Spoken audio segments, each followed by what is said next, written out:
in the Nether Realms? Um, we are. I believe we're live. Give me 1 sec. Okay. I think we're back in. I'm Do you? I'm I'm wondering if my computer can't handle streaming to two different sources at once. Yeah, that's probably what's going on. Um, Sucks though because yeah, that I is nice.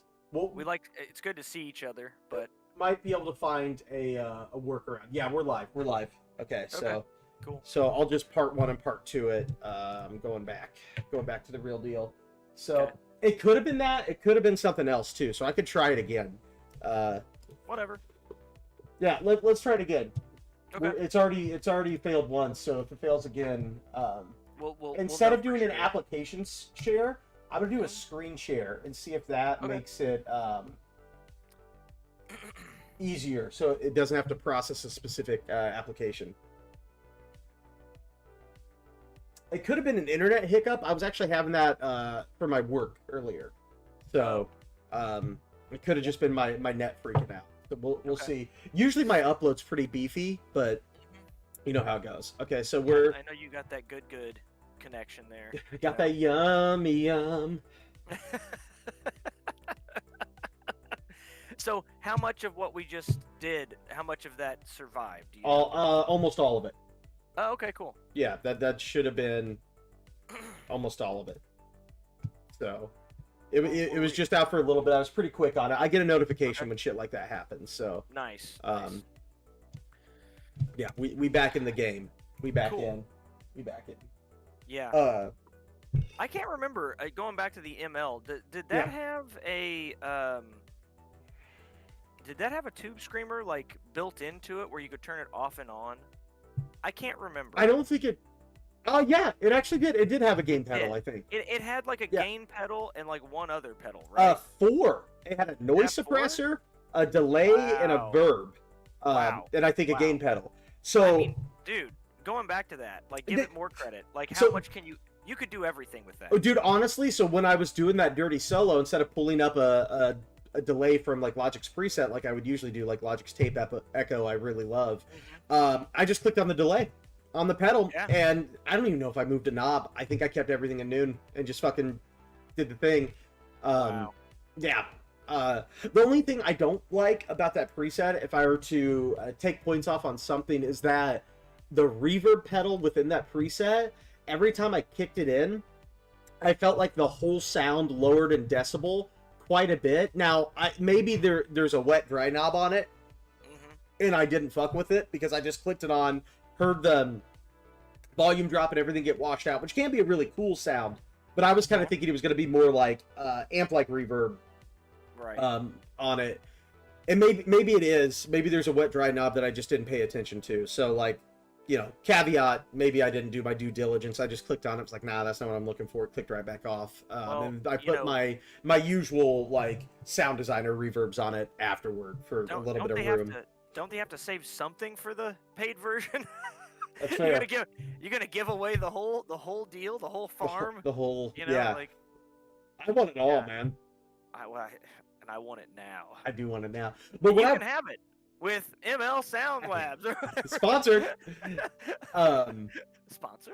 Dude, I also thought, and I looked through some of their products, and everything did look like it was leaning toward a gainy side, like the least gainy thing being like a plexi, Okay. which I know can be a very clean amp, but I don't know if that was tuned to. You can do a trial, so I'm tempted to do a trial. But if Yeah. there's one of those that can do like a kind of like what you were saying about your Lepo Ingle sound, like a nice clean sound plug-in, I wouldn't be opposed to paying the price and picking up the pack, just because sometimes a different style clean than what I've got running through my preamps, it's nice to have in the bank. It's nice to have like that asset. Yeah, absolutely. I mean, sometimes for clean, and I'm gonna sound like an animal. Sometimes I'll go straight DI in and just put a IR on it for clean. I mean, like the IR, depending on how clean I want it. yeah. If the Claire A I have has a decent amount of headroom in it, not tons, but like I can get clean and loud, and then throw in an IR for a little bit of voicing, and by the time I pile on all the fucking chorus and delay and verb on it, it's got enough character where I mean, it's always nice to have a killer sounding preamp, but like sometimes if I'm looking for a real, almost intentionally stereo sound, I was going through a thing where I wanted like 80s clean, like Oh yeah. like Def Leppard-y clean, and I was having success like getting that because it was such a sterile sound, but when you added like choruses and verbs on it, it was kind of like that sound, you know, that straight in thing. Stuff.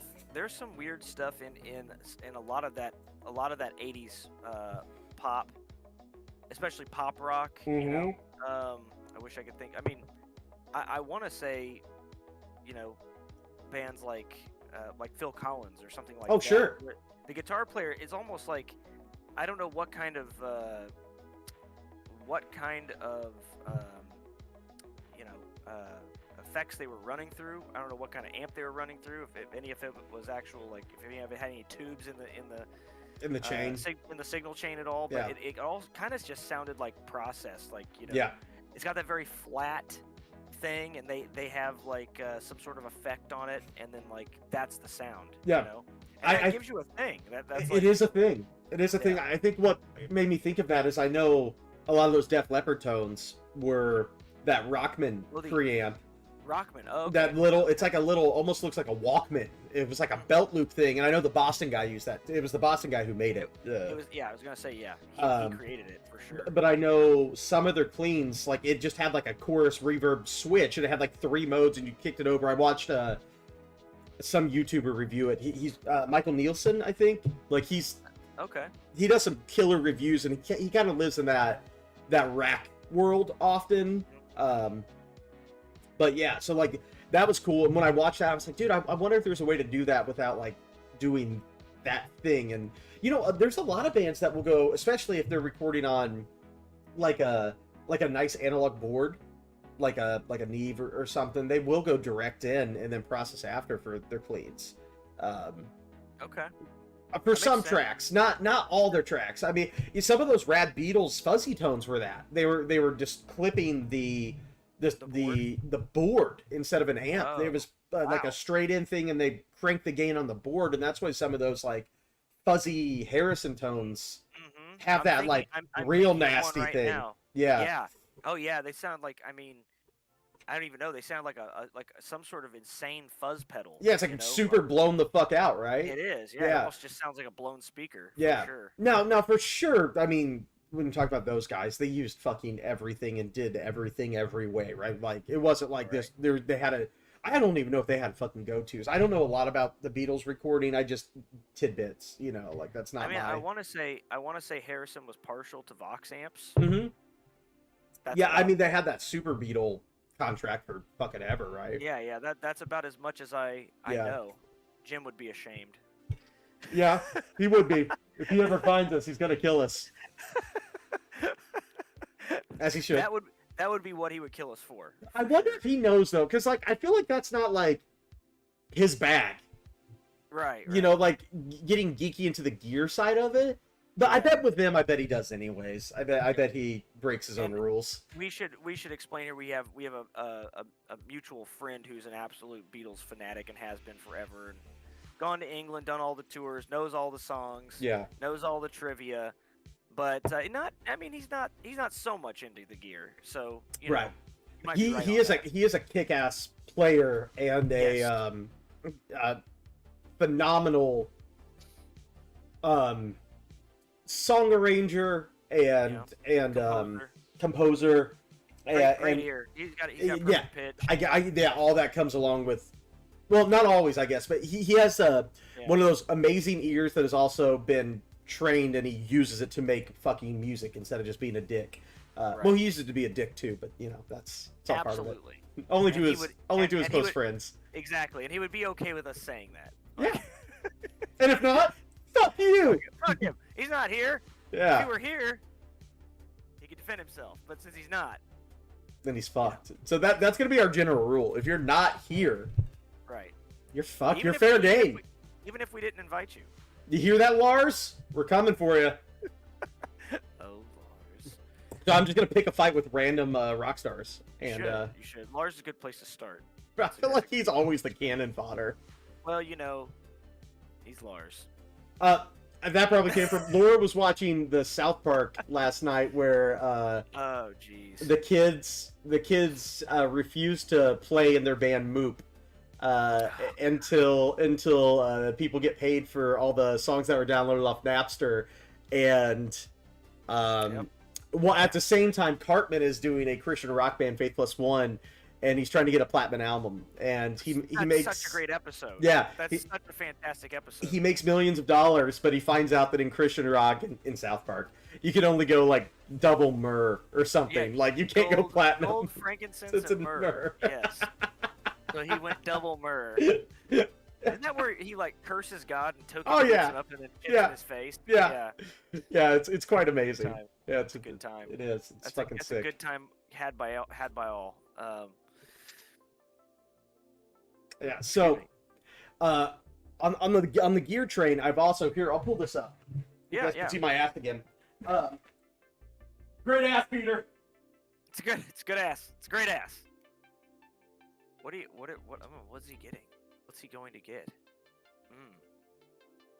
What next?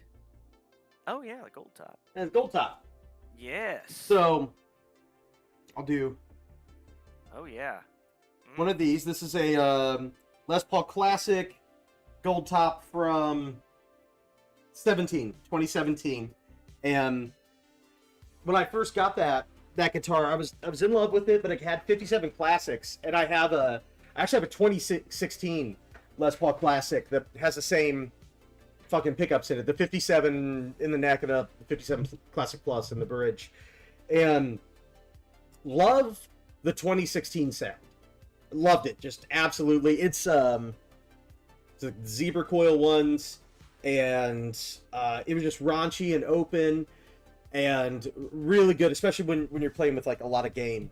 And that guitar, just even though it had the same exact pickups in it theoretically, 1 year apart, it just didn't have that same amount of bite or like kind of forwardness that I'd loved about the other Paul. So Josh, actually, he has a guitar with this set of pickups in it. He recommended me Porter. What's Porter's first name? Is it David? Is it Brian? Brian. Brian Porter. He recommended Brian Porter's their Anthem pickups, but they are a custom order that are unpotted with Alnico 3s. So, by the way, that's going to be our next sponsorship. Brian Porter's Porter, Anthems. I would take that in a heartbeat. Yes. And that fucking made that guitar come so fucking alive that, yeah, it was unstoppable. So that's what I was using on my D&D track. I was using that and then a Strat with a Burstbucker 3 in the bridge. But, like, that thing with some gain on it, because it's unpotted, it just has so much fucking life. Even when you're plugged into a digital amp, it was fucking ripping. So much fun. I did the solo on it. It was just fucking sick. So I had to shout out that guitar because every time I plug that guitar into something, I just fall in love with it again. It's such a rad fucking beast. Those pickups are, I mean, we're lucky enough they're magical. They're magical. We're lucky enough to have a lot of different flavors, so we can kind of pick the flavors we want when we want that flavor. But I were to say, if I only had one pickup, one humbucker, or one set of buckers, I don't think I would ever be unhappy with if that was my only humbucker guitar. Yep. I think it does everything I needed to do all the time. Well, yeah, that's what I came to. When I ordered those, I put them in an Explorer, which became my main recording guitar, and I've recorded some really heavy stuff on it.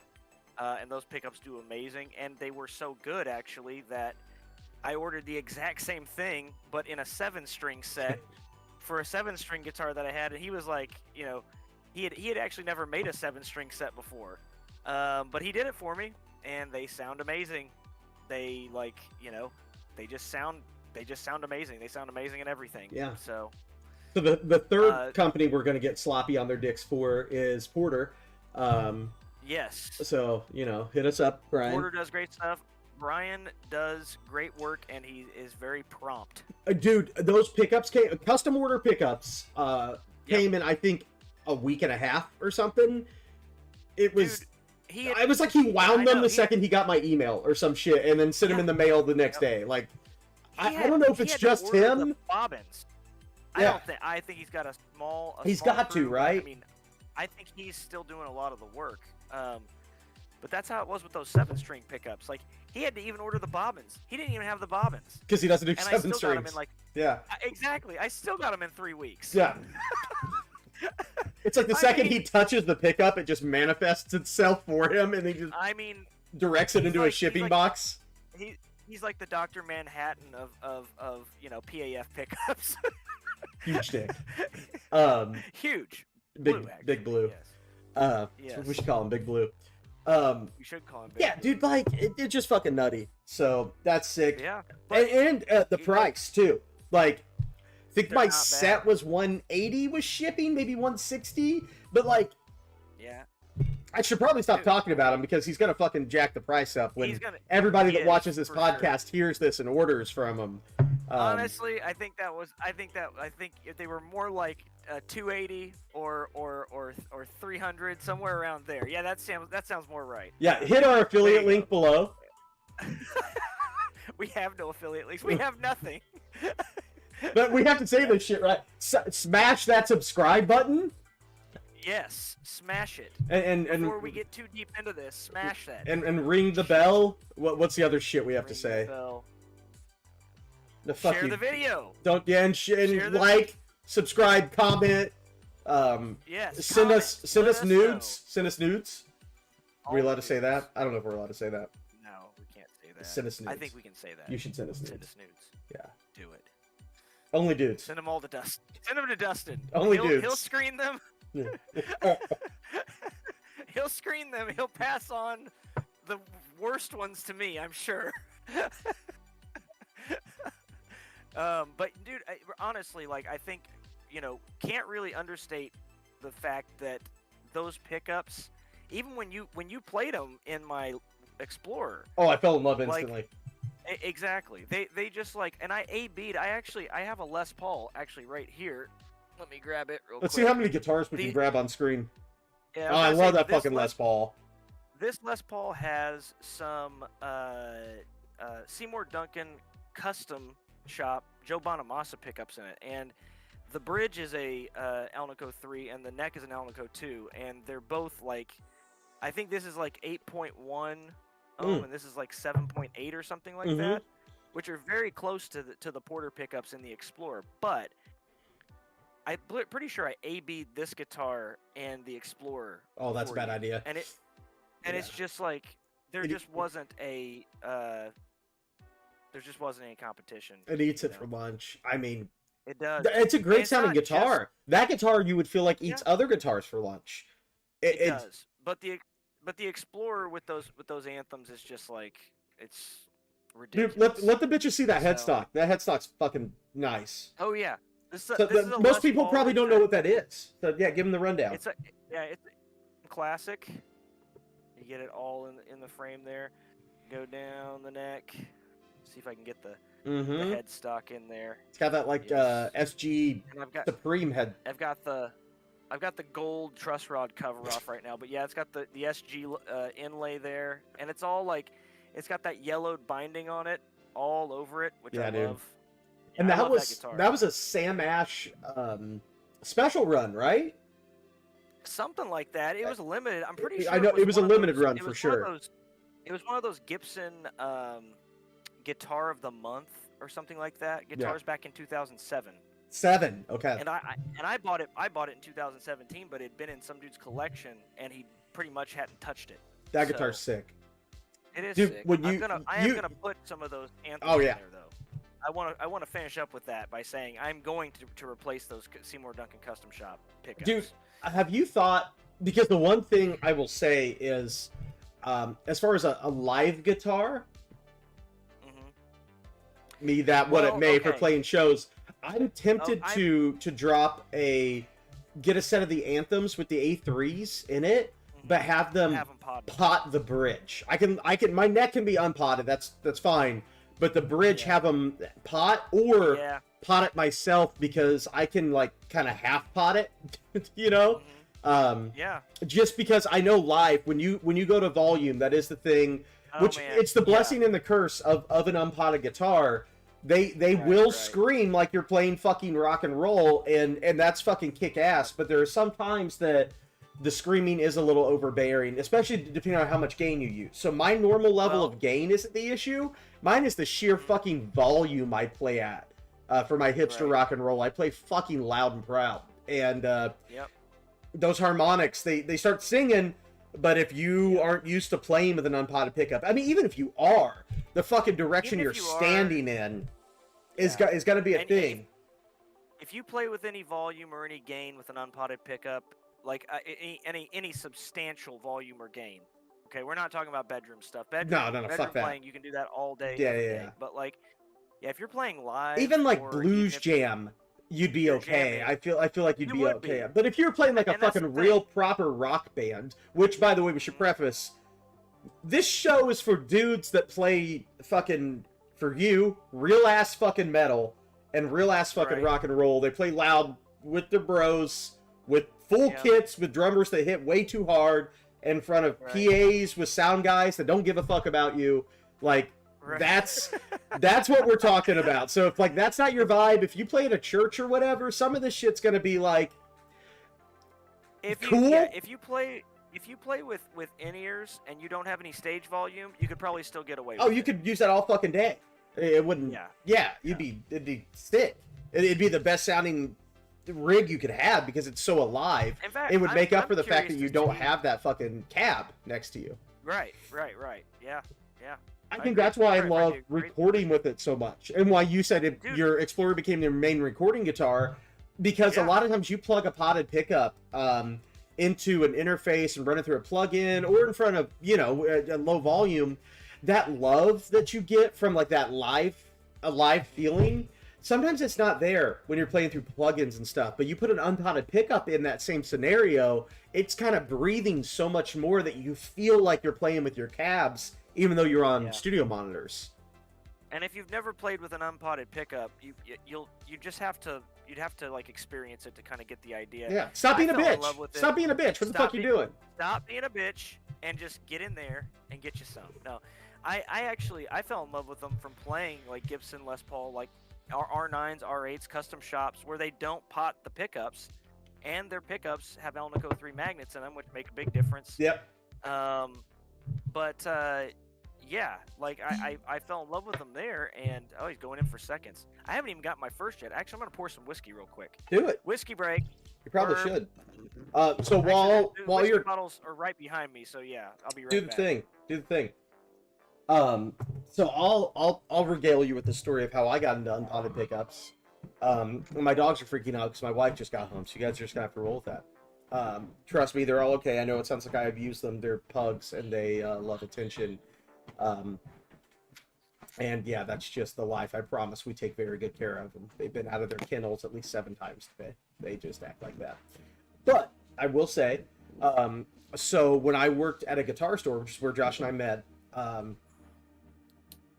there was a pickup that sat on the owner's desk for at least 2 or 3 years. It was just always under his computer. I don't know if he forgot about it or he liked using it as a paperweight or what, but I was starting to get into repairing guitars and shit, and I was curious about how pickups were made, and there was this pickup always sitting there, and I remember asking him, like, hey, what is that? It's always sitting there. I was like, I'm trying to learn how to do this stuff. Do you mind if I just take it home and take it apart and see how a pickup's made and learn about it?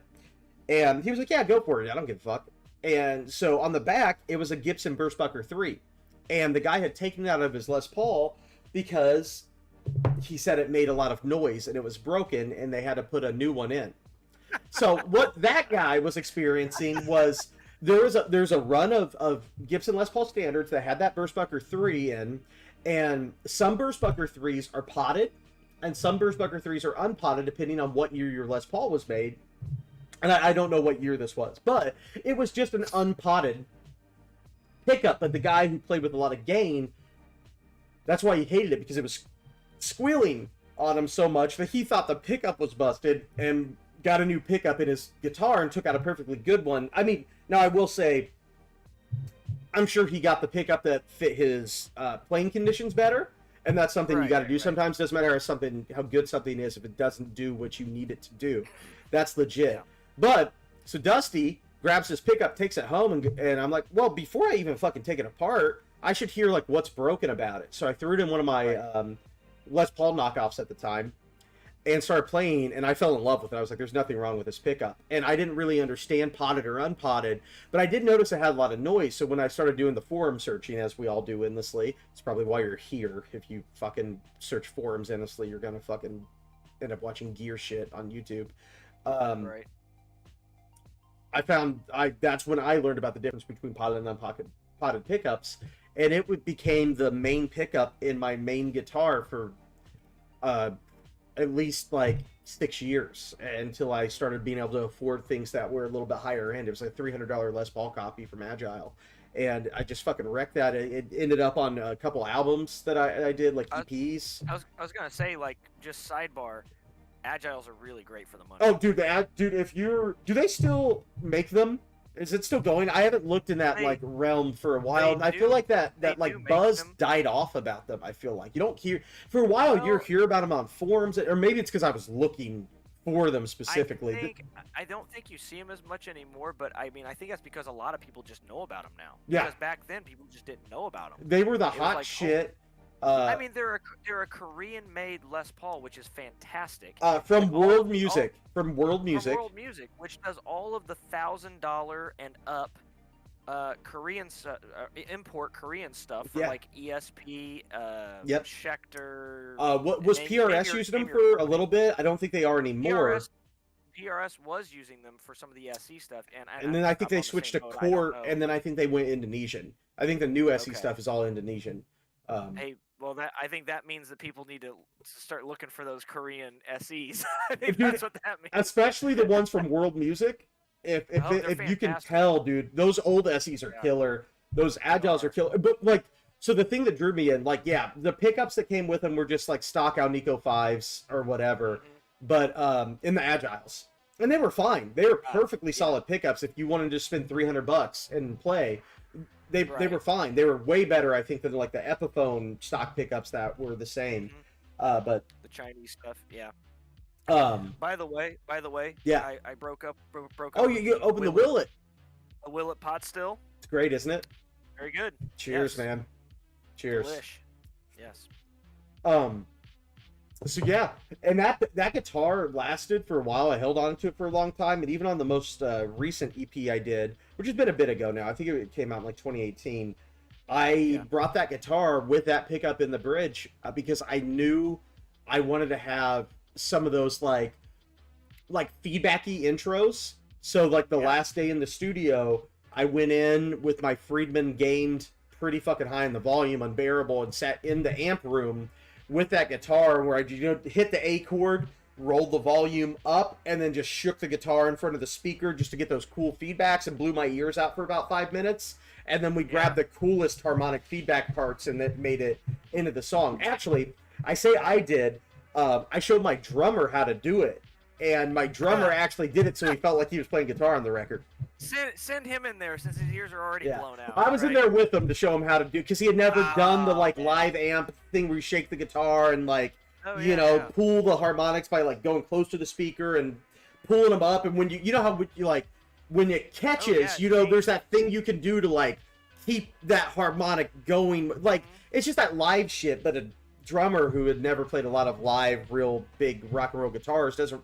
He didn't really know, and that was his like learning experience. But it was cool to be in there with him and getting our ears blown out. I did put on like ear protection, but it wasn't enough. Yeah. Like my fucking ears got blown that moment. But you're in there with a super loud tube amp, and you've got crazy squealing harmonics going. There's not a lot you can do. Yeah, and that studio we were in, it's called Tiny Tape Room, which is a killer fucking studio. So go there if you want hipstery vintage sounds. They're fucking sick. But he's moved now. He has a little bit of a bigger place, but the amp room was so small, I didn't think I could use a 412 because the volume we were getting off of a 112 was like his windows were shaking. I was like, it was one of those things where it's like his original one, he now has a separate space, but his original one, he had built out a basement studio in his living thing. So I was like, dude, I'm gonna fucking bust his windows if I actually turn a 412 up. So that whole record was done with a warehouse guitar speaker, Veteran 30 on a Friedman, my Friedman Runt 50, and my gain tone sounds sick. And then we actually used that same cab for a Fender 5E3 style circuit, so that's like a champ circuit was the other guitarist's rig, and then we used a was that Panama amp? Yeah, that was my Panama. Yep. Yeah. Still got that, a little 5-watt. So that was cool because it was so low watt. That was like the perfect situation for that amp because we could crank the 5-watter and play on volume knobs on the guitar, and it did that Fender thing where it was like that champy thing where it was like clean but broken type thing, that like Tweety thing. It got there, and that was cool because the other guy was playing like a tele pickup on a custom guitar I had built. And our third guitarist he did all of his shit on, I know, right? He did all of his shit on my Hot Rod Deluxe, which has it's a whatever the Warehouse Guitars ripoff of a G12 is, the Heritage. Whatever the ripoff of the Heritage is. Yeah. It has that ripoff in there. It's the white one. It's the white speaker. I was gonna say, I think they call that like an ET90 or something like that. I think it's the ET65 because I had like the lower wattage version in that one. But I think they do make a 90 too. But I wanted it to break up a little more, especially on that Blues Deluxe, which is so fucking. Or no, I'm sorry, on the Hot Rod, which is so loud. Sorry, I just realized the YouTube track that's playing behind us is like a revamp of an 80s song that's super familiar, and I can't think of the name right now. But really? Yeah, it's totally. You can't hear it. You can't hear it right now, but I just heard it in the back of my head. I was like, oh my god, this is a cover. We're gonna get fucking muted or fucking copyrighted on YouTube on our fucking first stream. Dude, I think it's close enough. We might.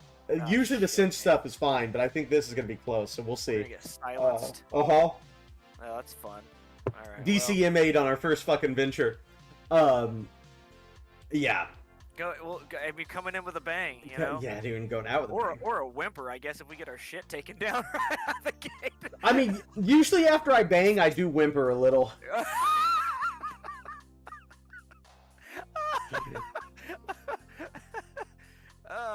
What's that line? There's a line. I can't remember what movie it's from, and the guy's like, "I'm sorry," and the girl's like, "For what? The 30 seconds of sex or the 6 minutes of crying?" Dude, I know exactly. Yeah, dude, I don't know. It almost sounds like an Archer line. Yeah, you know, dude, it might actually be. It might be. Yeah, I've watched fucking a lot Archer. of Archer. Dude, but so dude, good. It's a great line. It's a great line. What are you gonna do? Good lines are good lines, bro. They are. That's why we do coke. But exactly. Don't do drugs, kids. Let's see how much shit I can push the boundaries for Seriously. on YouTube. Yeah. I know the Twitch rule's pretty good. I'm assuming YouTube's are way more stringent and pain in the ass to deal with. Yeah, and I've heard that. I actually heard recently that YouTube went a little more laxed on their cursing guidelines. Oh, should we put a fuck counter on this? Fuck. I don't. Demonetize. Well, I was gonna say, I think it's the monetization issue. I think you can curse as much as you want to, and you can talk about crying after or during sex, but like it might just mean that you're not gonna make any money from anything. Which, I mean, you know, like, we're musicians, we're used to that. I'm serious. We play original music, not covers. We don't make money for shit, bro. Honestly, like... I've never expected to make any money, and I probably will never make any money from music. But hit us up on our Patreon to pay us so this can continue. We don't have a Patreon. We're gonna get an OnlyFans though, for sure. Oh yeah. So yeah, and not for the chat stuff, for the sex stuff. Cleavage. I've got some massive mammers I can jam for you. You'll fucking love it. Everybody give $1 to see that. Oh, hell yeah. You know you would. $1 in the chat, y'all. But no, dude, I was thinking back, I had one of those Agile guitars too. And dude. When we were jamming Silverburst. Yeah, exactly. Yeah. I had a Silverburst with a Pearly Gates pickup in the bridge and a classic 57 in the neck. Yeah, dude, that's a good combo. And it sounded fantastic. killer, man. It sounded great. Oh yeah, so we got off talking about fucking ourselves and shit, but the agile shit for the price.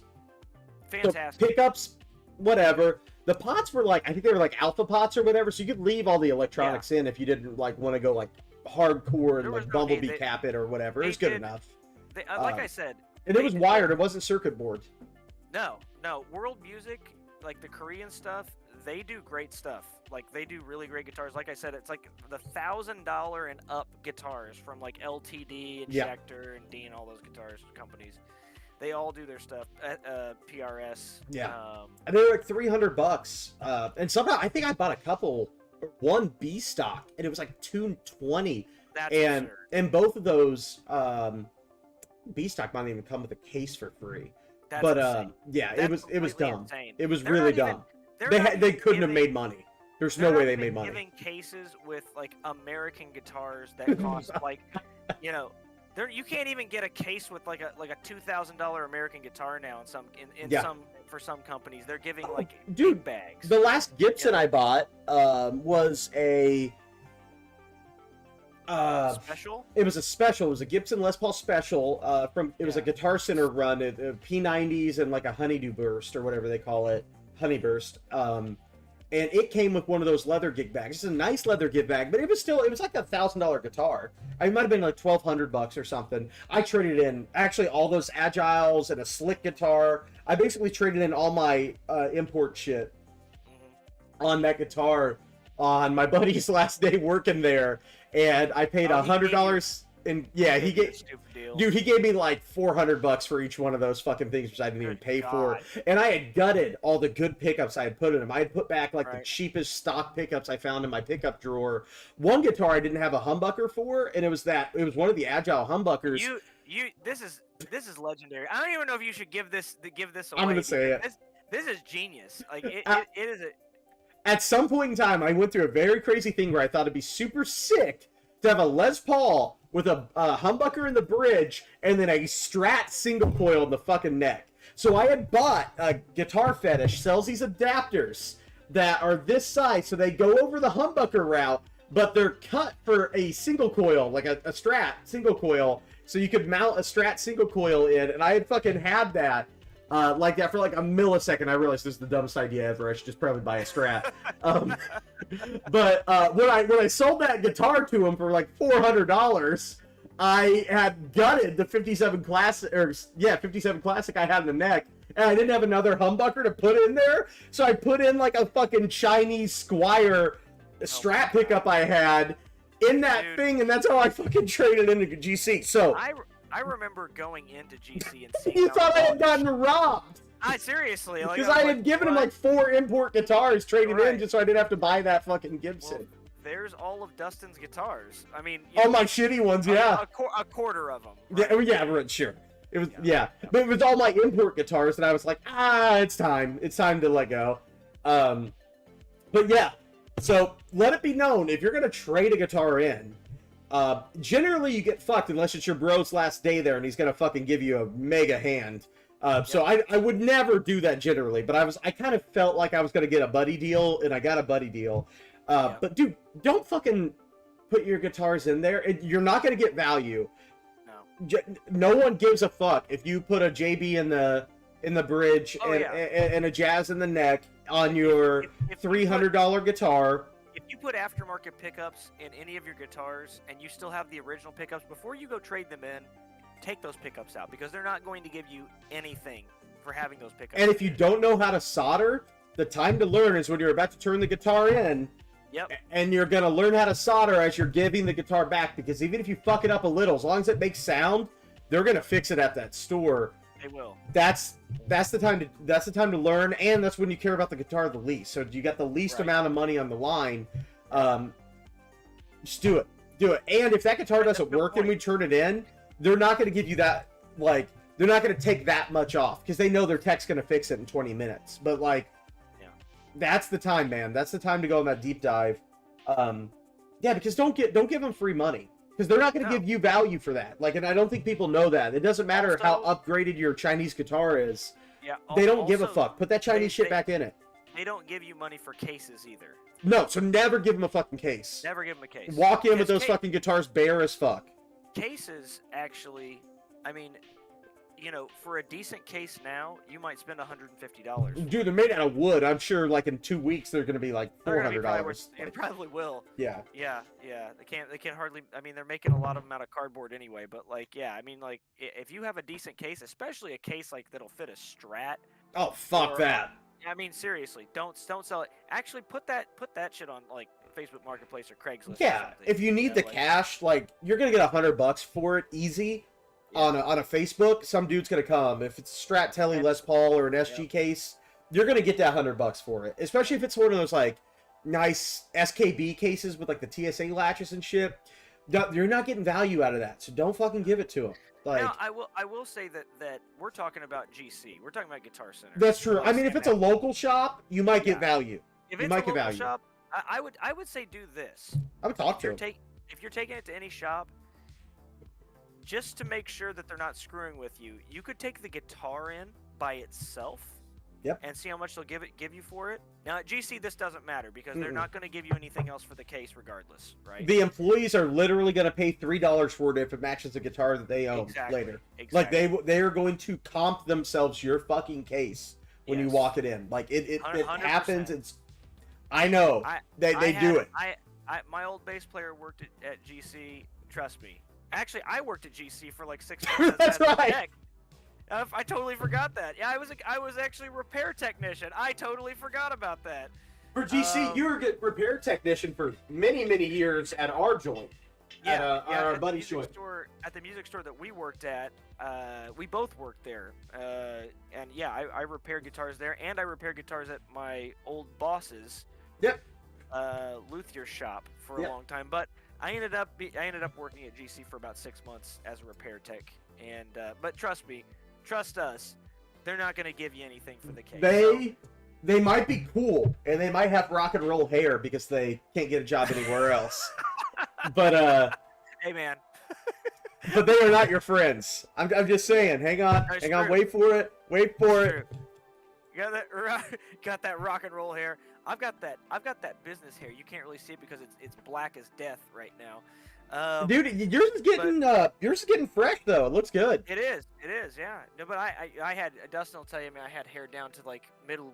Yeah, dude, it was long. Past the middle of my back for the longest time. Couldn't get a job anywhere to save my life. Besides a music store, which is where we wanted to work anyway, so it kind of worked out.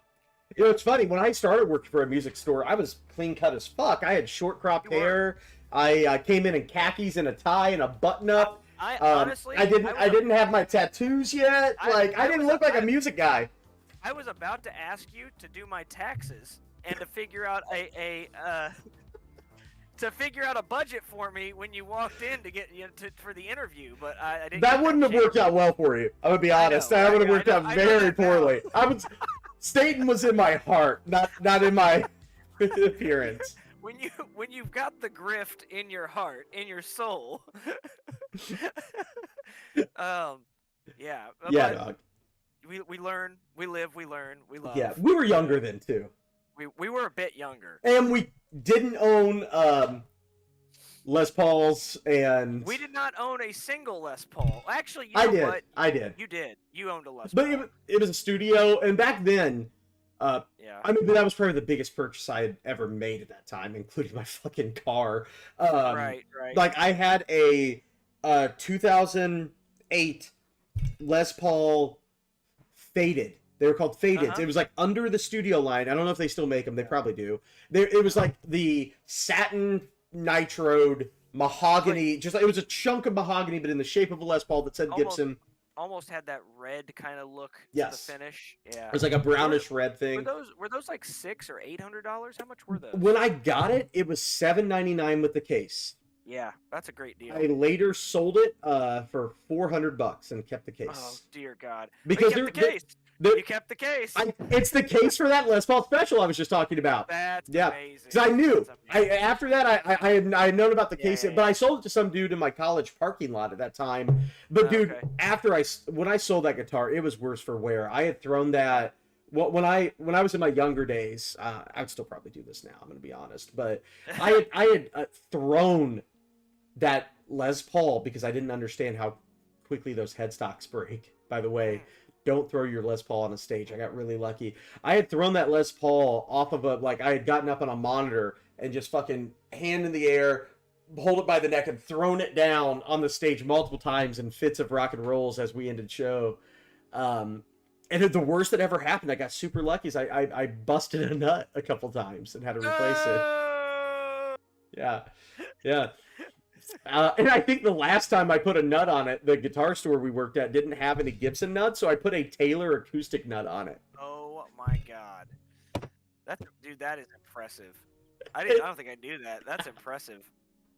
I was like, well, we don't have any Gibson, so Taylor makes good shit, right? I mean, it was all Tusk anyways. It was all legitimately just a Tusk nut. It could have even been slotted correctly. I don't even know. I can't remember what I mean, back then, dude, I knew so little. It was near enough for me not to be like, well, this works. Like I remember sanding the edges off so it fit like the shape of like the ends of the neck. I was gonna say the dude at your college playing Wonderwall on it, he probably didn't care anyway, Yeah, I think I had kept I had given the weight of Burstbuckers to a friend who was in a band and a guitar I made for him, but that came out of that guitar because that guitar had Burstbucker Pros in it. Oh, nice.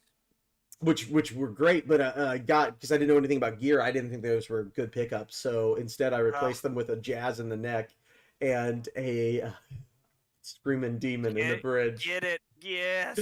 So when I sold it to Mr. Wonderwall, he received a Gibson Les Paul faded, beat to fuck from like a good 3 or 4 years of hard local and regional touring, with a Jazz in the neck and a Screaming Demon in the bridge and a Taylor acoustic nut. That is amazing. And I don't think I told him about anything. I mean, he probably didn't care. He's probably, I mean, honestly, but like you're getting a legit like Gibson Les Paul for $400. What are you gonna say? Like, I think I had even bent one of the tuners back from one of the times it hit the grounds in a fit of rage. So like one of the tuners was like cocked back, but it's still tuned. But like the actual tuner thing was like bent. Yeah, dude, that guitar was if he cared, I'm sure he could have got it back to like. I always think of it fondly. It was my main gig guitar for years and years, and then I got into Tellys, and that was kind of my thing for a bit, and was the thing. Well, I'm sure he was. I mean, that's what I was gonna say. Is like, how mad can you be that somebody put upgraded pickups in the guitar and like I mean and then it had the battle scars and everything. It did look cool as fuck. It looked super. He's probably excited. Yeah. Do you ever regret getting rid of that one? Just not nostalgia. Yeah, not because of the sounds and stuff. I mean, I'm sure it's a fine sounding guitar, looking back, but I mean, I regret that there's pictures of me in, my cutting my teeth band with that guitar, and I don't have it anymore. And there's some guitars I have pictures of from like that same band that I don't care about enough because I'm like, dude, I would never play that live. But but I still have one of them. So like I don't miss. I still have like a through connection. The guitar I've had the longest was one I still have pictures of that band.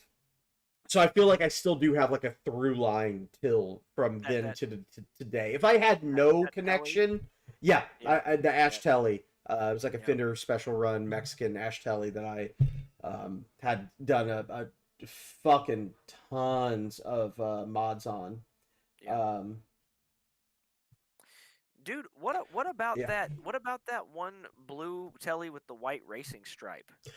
Okay, so that was cool. Like parts of the time, sometimes I wish I had kept that just because it's a kind of unique Fender guitar. It's a hardtail Telly with just a just have one humbucker. It was a Seymour Duncan Invader in the bridge. Okay. It was just one humbucker, one volume knob, and that was like my version of fucking like Tom DeLonge. That was my Tom, because Tom DeLonge's thing before Tom DeLonge went to Gibson, he rocked. You're gonna see the back of my chair for a minute. Back in the day, folks. Back in our day. Back in our day, Tom DeLonge was not first a Gibson artist.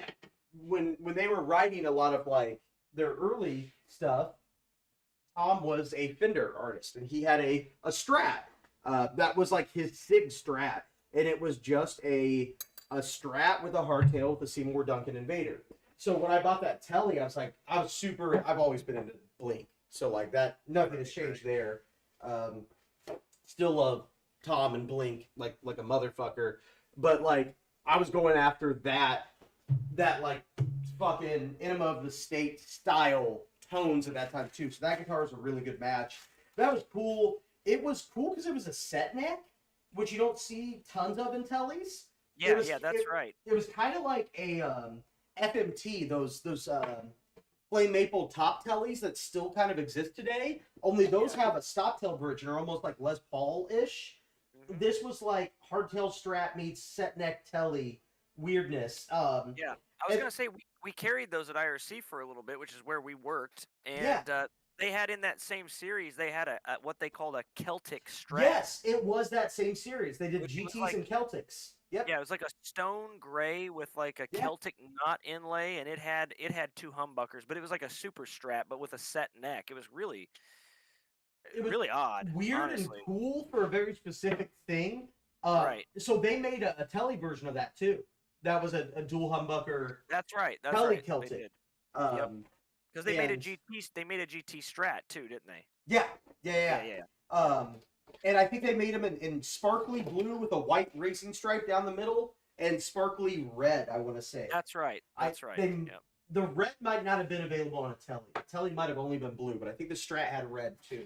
I think the Strat didn't have the racing stripe down the middle. I think it had it around its arm contour, if that makes sense. Which is a little bit more classy. But, dude, I that guitar, I loved it when I had it, and it was great. I bought it as a backup to my... When I stopped playing the Les Paul, I had that Fender Special Run Telecaster, which started its life as just a normal Mexi Telly. It was a 3-piece ash body, natural finish, tortoiseshell pickguard. So you kind of your classic like cheap Mexi Telly, and it had Texas Special pickups in it. And I gutted the pickups out and the electronics. And my thing for the longest time was I wired the electronics volume, which you don't usually get on a Telly, right? And the bridge volume was backwards because I felt like it was easier when I was playing rock and roll to go backwards on my big, windmill strums than forward. So like it had all the dust and things. So no tone knob, no caps, none of that pussy shit. Each pickup went to a fucking volume knob and a 3-way selector. But the 3-way selector, I didn't have time to fuck around that Telly shit back then. Anyways, now I do because I'm old. But back then, I couldn't be bothered going side to side. I had to go up and down, and so my ass drilled out. I'm gonna fucking grab the guitar. No one's gonna fucking understand this. Yeah.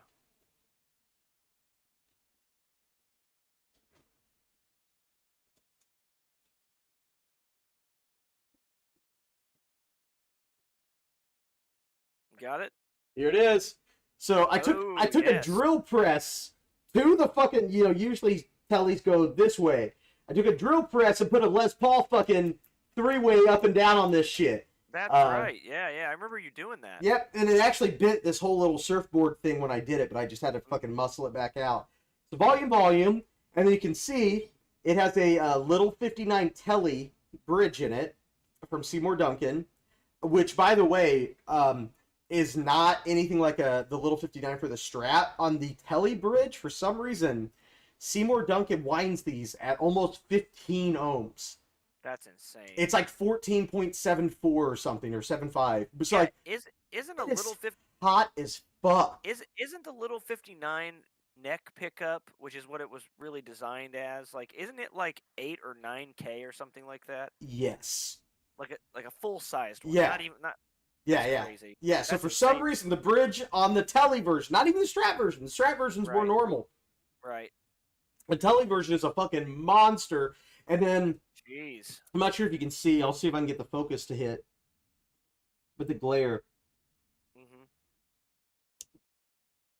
You can't really make it out, but this is a in3 noiseless. Oh yeah. Fender Telly neck pickup. So because I played with so much gain back in the day, I needed noiseless on everything, or hum canceling or humbucking. So this is a very interesting sounding Telly that does. If you want to play Fallout Boy, but you want to look hipster, this is as close as you're going to get until you grab humbuckers. Like this is it. So I mean, it holds a special place in my heart. My wife, she wasn't my wife at the time, but she bought this for me. It was I think it was our first Christmas we had together before we were even, we might have been together for a year. And I think she was in high school. She bought this for me. So there's a picture of her on the back, and it has been there since 2008 when she bought it for me. And it shall always be there. It will remain there. Yeah. So that's a really cool guitar. But so this became my main gigging guitar, and I kind of got away from the Les Paul, even though it's basically as close as I can make it to a Les Paul, which is kind of ironic. Even the weight of it is actually close to a Les Paul. That guitar is the heaviest motherfucking Telecaster I've ever held in my goddamn life. It is a neck breaker. It was way heavier than the Les Paul Studio I had. That Les Paul Studio was a feather in comparison. But I wanted a backup guitar. When I was rocking the Les Paul, my backup guitar was a Epiphone plain top Les Paul, which back then was like a $400 Epiphone, which I had bought. It was actually my main guitar before the other Les Paul, but I only did like 1 or 2 gigs with it until I like upgraded to the Gibson Studio. So those are kind of my backups, and for some reason I'm really pedantically wanted, like, if I'm going to play a Telly, I've got to have my backup guitar be a Telly. So that blue shiny GT, which I'll pull up on the web just so we can show off this feature of us. I still for some reason could totally see you playing that. I could. Like it just like I don't know why, but it seemed like you've got pictures of you where you had been playing. Oh, for sure. It totally looks like. My God, they're $750 now. Wow. Which I guess all things considered aren't. So is this a reverb ab? Didn't they have a mahogany body as well? It was a mahogany body. It's basically like a Les Paul. Yep. With 25.5-inch scale probably. And yes, it was 25.5. But yeah, dude. So that was my backup guitar, and I bought it on eBay for, I want to say like $175. Oh my Lord. Pretty sure they were like $400 or $500 new anyway, and you bought back it then, not really that long after it had come out. No, and I think it had one gash in the back, but it looked basically cherry. I think it had belt buckle, but I mean, if you listen to my story about me wrecking my Les Pauls, I didn't give a fuck about a gash on a guitar, and I still don't ever. But yeah, so that guitar was a sick backup guitar that every now and then I would just get the vibe I wanted to play a set neck because it played real smooth and buttery.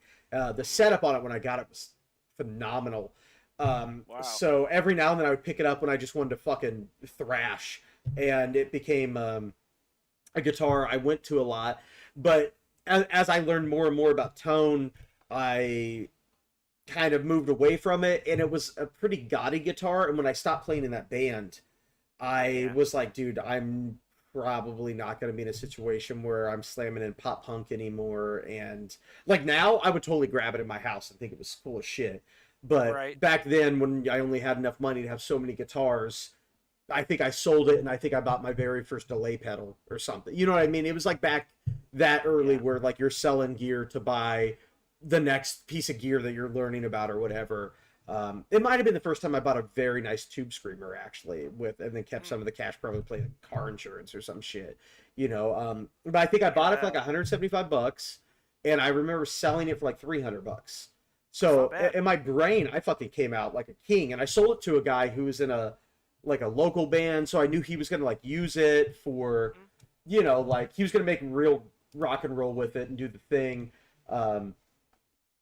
So Yeah. No. like I felt good about, and I've always been that dude where it's like, if the guitar I had is like gonna make you do your thing, especially when I was younger and I didn't have much money into it, I was gonna give you the guitar, basically get mine back, and if I could make a little extra and you said I was comfortable, cool, like I gave that backup guitar I was talking about with the Epiphone Les Paul, the Epi Les Paul plain top, which was my main like church guitar for fucking many years. I just gave it to a buddy because he said he wanted to learn, and I was like, well, this is sick guitar to learn on, you should just have it, like I was just like that with guitars, something about like the passing on, like giving something to like for someone to get off the ground with, like and especially back then, like, dude, just the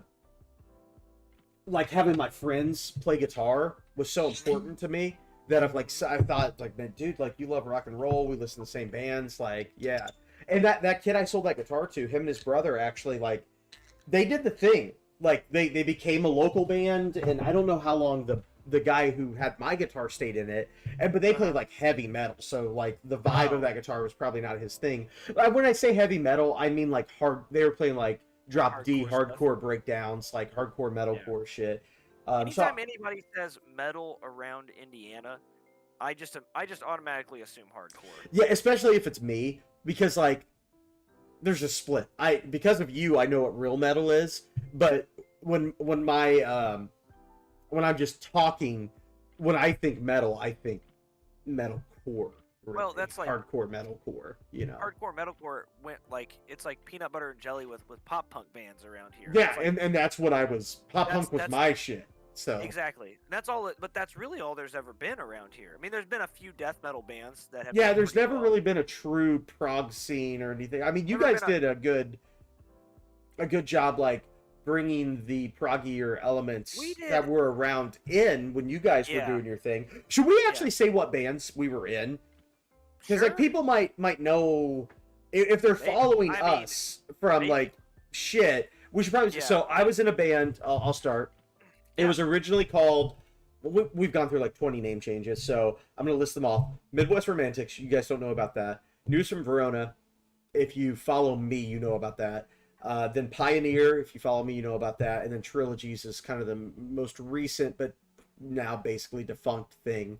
But pretty much all my best friends from high school that have all played together have all been in those bands, was pretty much just name changes, with people coming in and out who we still love dearly, but maybe they got married, maybe they needed jobs. I quit those bands and rejoined them.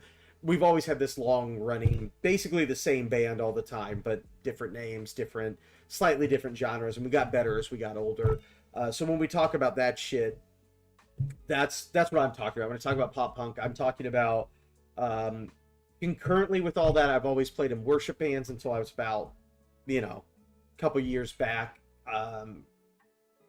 So I've always done a lot of worship shit, which obviously I don't do anymore. You moved away from that slightly. That's not my main gig. I love the people I know from it, but like that's not my deal. Every now and then I get a frantic phone call to show up and play some of those gigs, and they pay me money, and I spend that money on gear, so I'm okay with it. But that's that. And then along with it, it was the way back in the day. I'm going to say a word that a lot of people will slightly remember. My very first iteration of that band, we called ourselves post-hardcore, if you remember that terminology on Pure Volume, or MySpace. Post-hardcore, and then we became like more of just like a straight pop punk band into a kind of like switchfooty hipster alt rock band into like a faux folk Americana meets pop punk into almost like a regression back into the shit that we all wanted to play, which was kind of like a emo, just like emo circa TBS Jimmy World was like the last record, because it was kind of all of us going back and like, let's play the shit that we couldn't actually figure out how to play back then. Let's make those songs and do them in the way we would do them now that we can play. So that was kind of like an emo, just pop rock emo album. And I haven't put out anything for a while since then. got a bunch of tracks that hopefully will hit release sometime, and they're variable from faux Ryan Adams to still faux pop punk because it never leaves or whatever. So maybe at some point down those will come out. But that's kind of where I'm coming from when I'm talking about. So some of those bands are still on Spotify. If you go find them, you can listen to them. Most of them suck, but whatever. That's my history. But that's where I'm coming. That's where I'm coming from when I talk about my past band life. And Josh will regale you with his now. Well, mine is much less varied. You've had a lot of color and a lot of movement in all the same people though. That's the weirdness. That's the funny same thing. Same people, a lot of different. Right. It's like we're all really the same band, but we'll touch other genres because we want to. It's just what we're into at that time. Right. You know, which is kind of a cool thing. It is, yeah. It's in development. It yeah. develops over always changing, always developing. That never stops for me. So like. Yeah. I can be in this style of band, but love ancillary styles all around. I don't like to be held down. I think that's a really shit place to be in as a musician. I agree. If you can't listen to a Church's pop song and think it's the coolest fucking thing, and then listen to your, something that you find to be heavy or rock and roll, you probably need to widen your influences to be a better writer. Honestly. Yeah. And that's where that comes from. You do need to be able to appreciate it, and doesn't mean you have to do it. You don't have to take your band and be an EDM band. No, you should be able to if you're that person that listens to an EDM song and goes, "Oh, this is shit. It's not heavy. Fuck everything that's pop rock." Fuck off. Just because. Yeah, right? Just because. You're just because. There's definitely pop songs that fucking suck, for sure. Yeah. And there's pop songs that are cookie cutter. Yeah. But there are pop songs that are cookie cutter that cookie is cut so finely and so to that ideal pop song that I still love it. Yeah. So like something in your mouth from Nickelback. Come on, folks. We need a Nickelback zinger.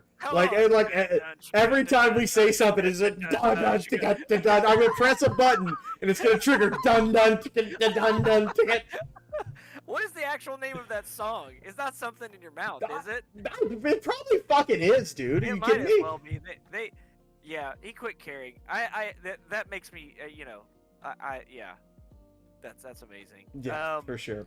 No, but talk about yourself. Regale us with your band history. Go all the way back. Because I did quite a bit of mine. Oh, well, I mean, I was in the first band that I was in was a Christian, rock band. We're such good Christian boys, Josh. We are, yes. Cheers. Cheers. Yes. Ding. Mm-hmm.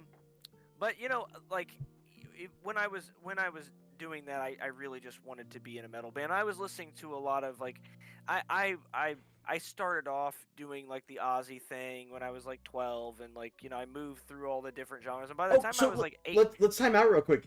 You took guitar lessons.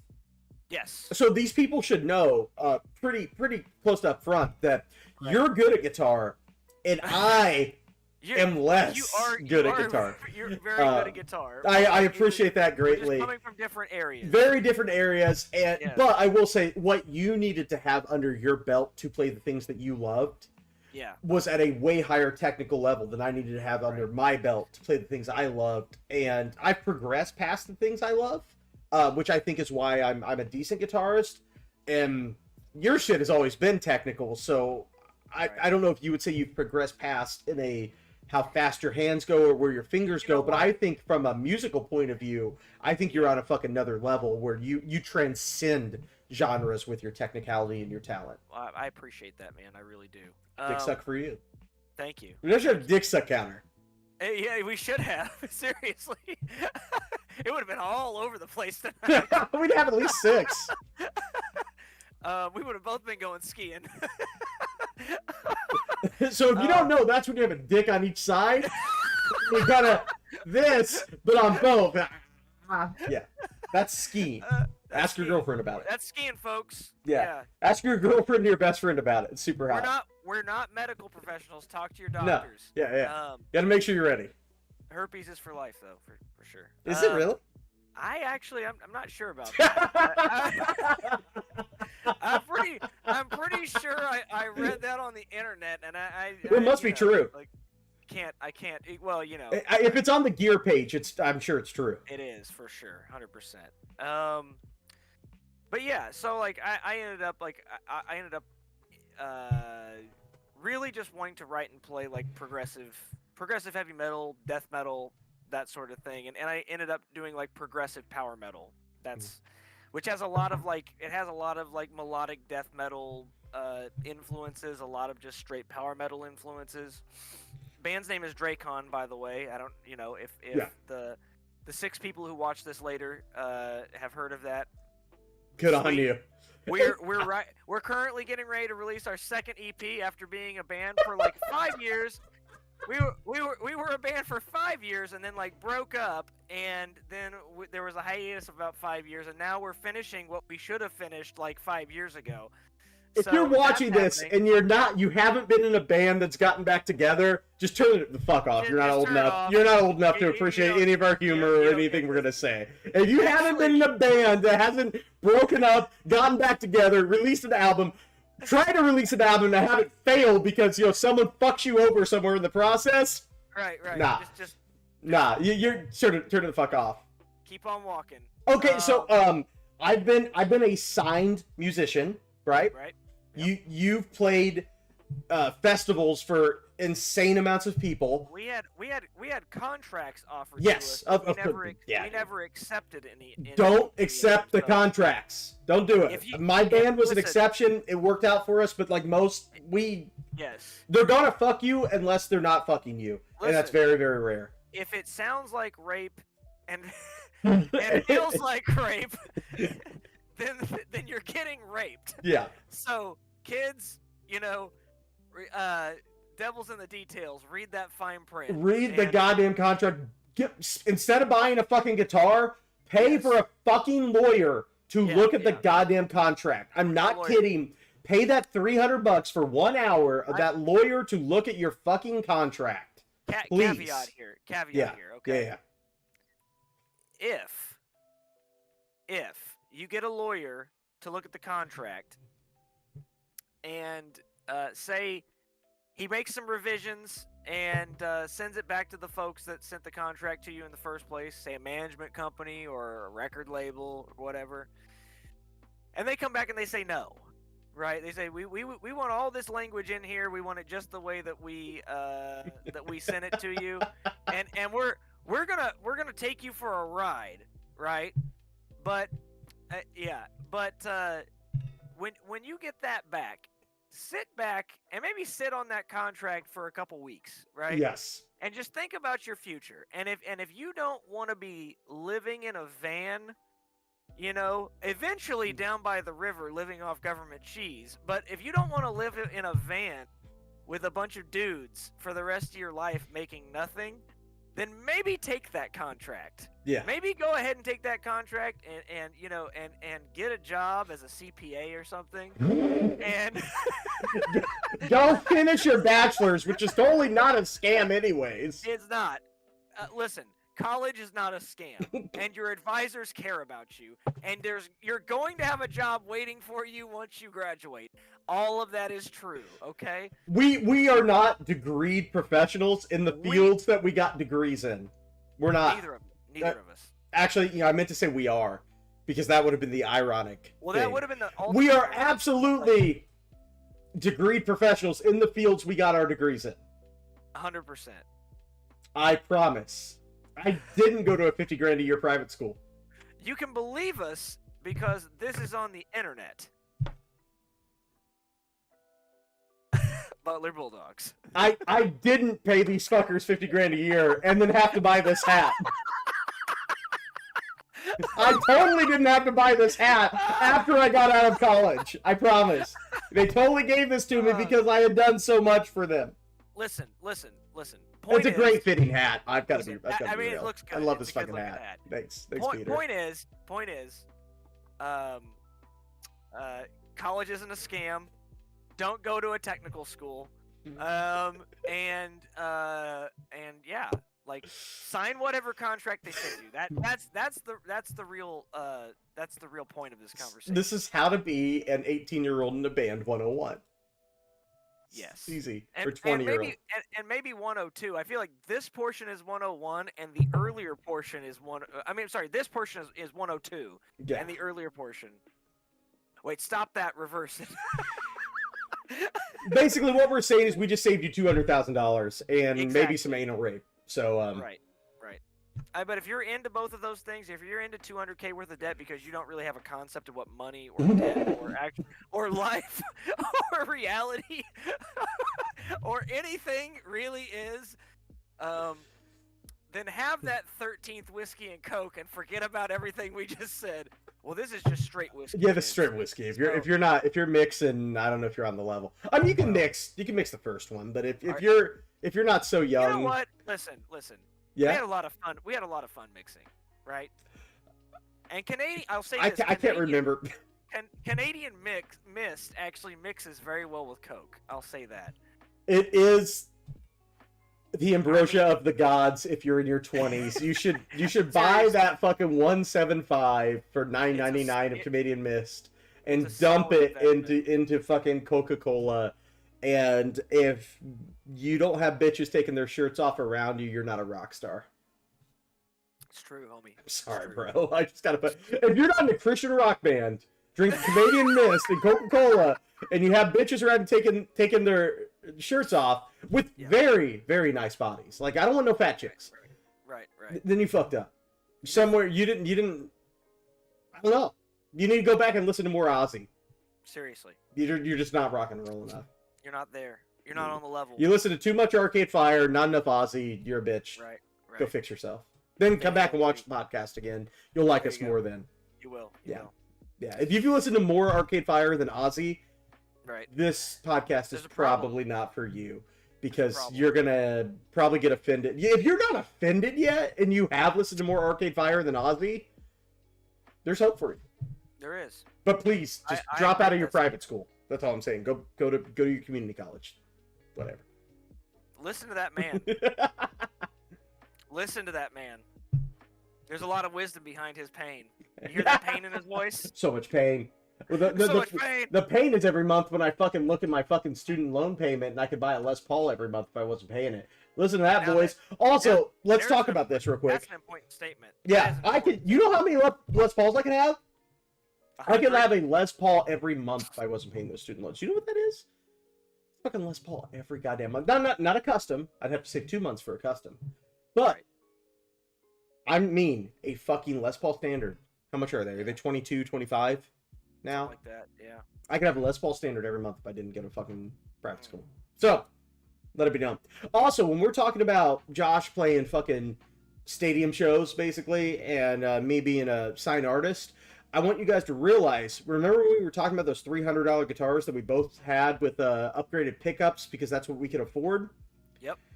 We weren't rocking, and I was talking about Les Paul Studio, my Epiphone, and all that shit.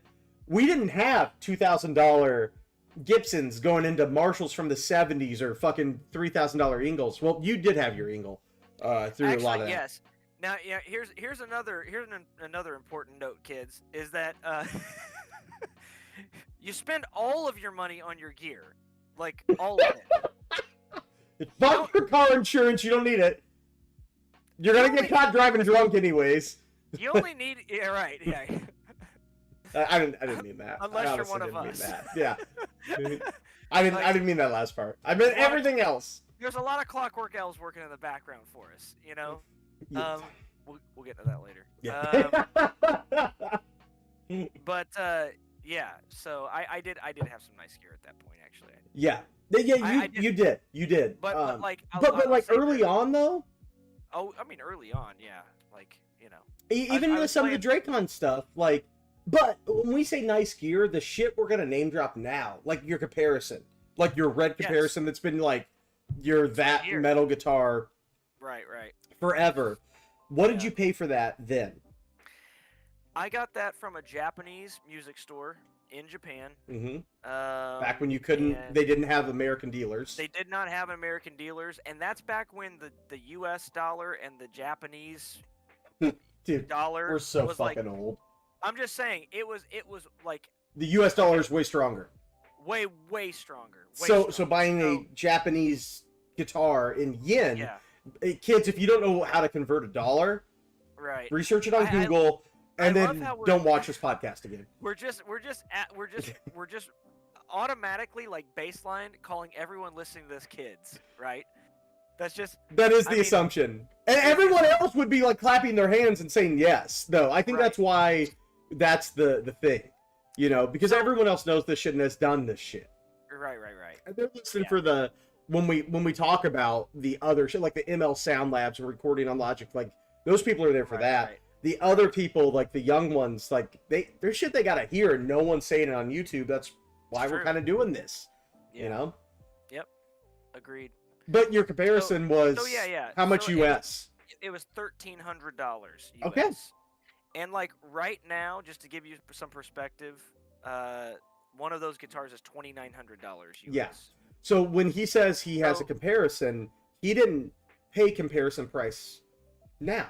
Just like when I talk about my Les Paul Faded, now I think that guitar is probably in the 1,500s or 1,200 bucks. Back then it was in my 800 range. You know, like I was playing on. So you had an Ingle Savage. How much did you pay for your Ingle Savage back in the day? Now that I had actually I had put way more money into. I basically put all of my money into my amp situation. As you should. As you should. So kids. Like I had a really good guitar. You know, I had the comparison, which is a really solid guitar. And it's killer. It's still a great guitar. To this day, it holds up like a motherfucker. It's a fantastic guitar. Mahogany body, maple neck, rosewood fretboard. Sounds great. Mm-hmm. But the Horus, right? It is a Horus. I can show it real quick, actually. It's right here. Let's just grab all the guitars, man. We are going to grab all I've showed a couple. These bitches got to know that we ain't fucking with weak shit. There's the headstock. Original Falcon or Horus inlay on the headstock. He's even got that metal dampener shit on it. Look at that shit, boys. And there's the body. In that fucking sick ass like blood burst, whatever they fucking call it. It's blood red. I wish the light was. Your camera's not catching that. That guitar is actually like beautiful. Is it a curly maple or a knotted maple top? It's actually it is a sponge finish. So what they did was they painted it the base coat black, and then they sponged this blood red color all over it. And it does look like blood if you. It does. Cut your arm. It is a really rad shade of like fucking red. A legit like carmine, like deep blood red. It's a fucking sick ass guitar with the whole with the gold and then the time inlays. Yeah. Oh, the clock inlays. The clock inlays are fucking sick. It's pretty sick. But yeah, I'd put all my money into like rack equipment. So I had like a Mesa Boogie Triaxis preamp. I had a Marshall Monoblock power amp.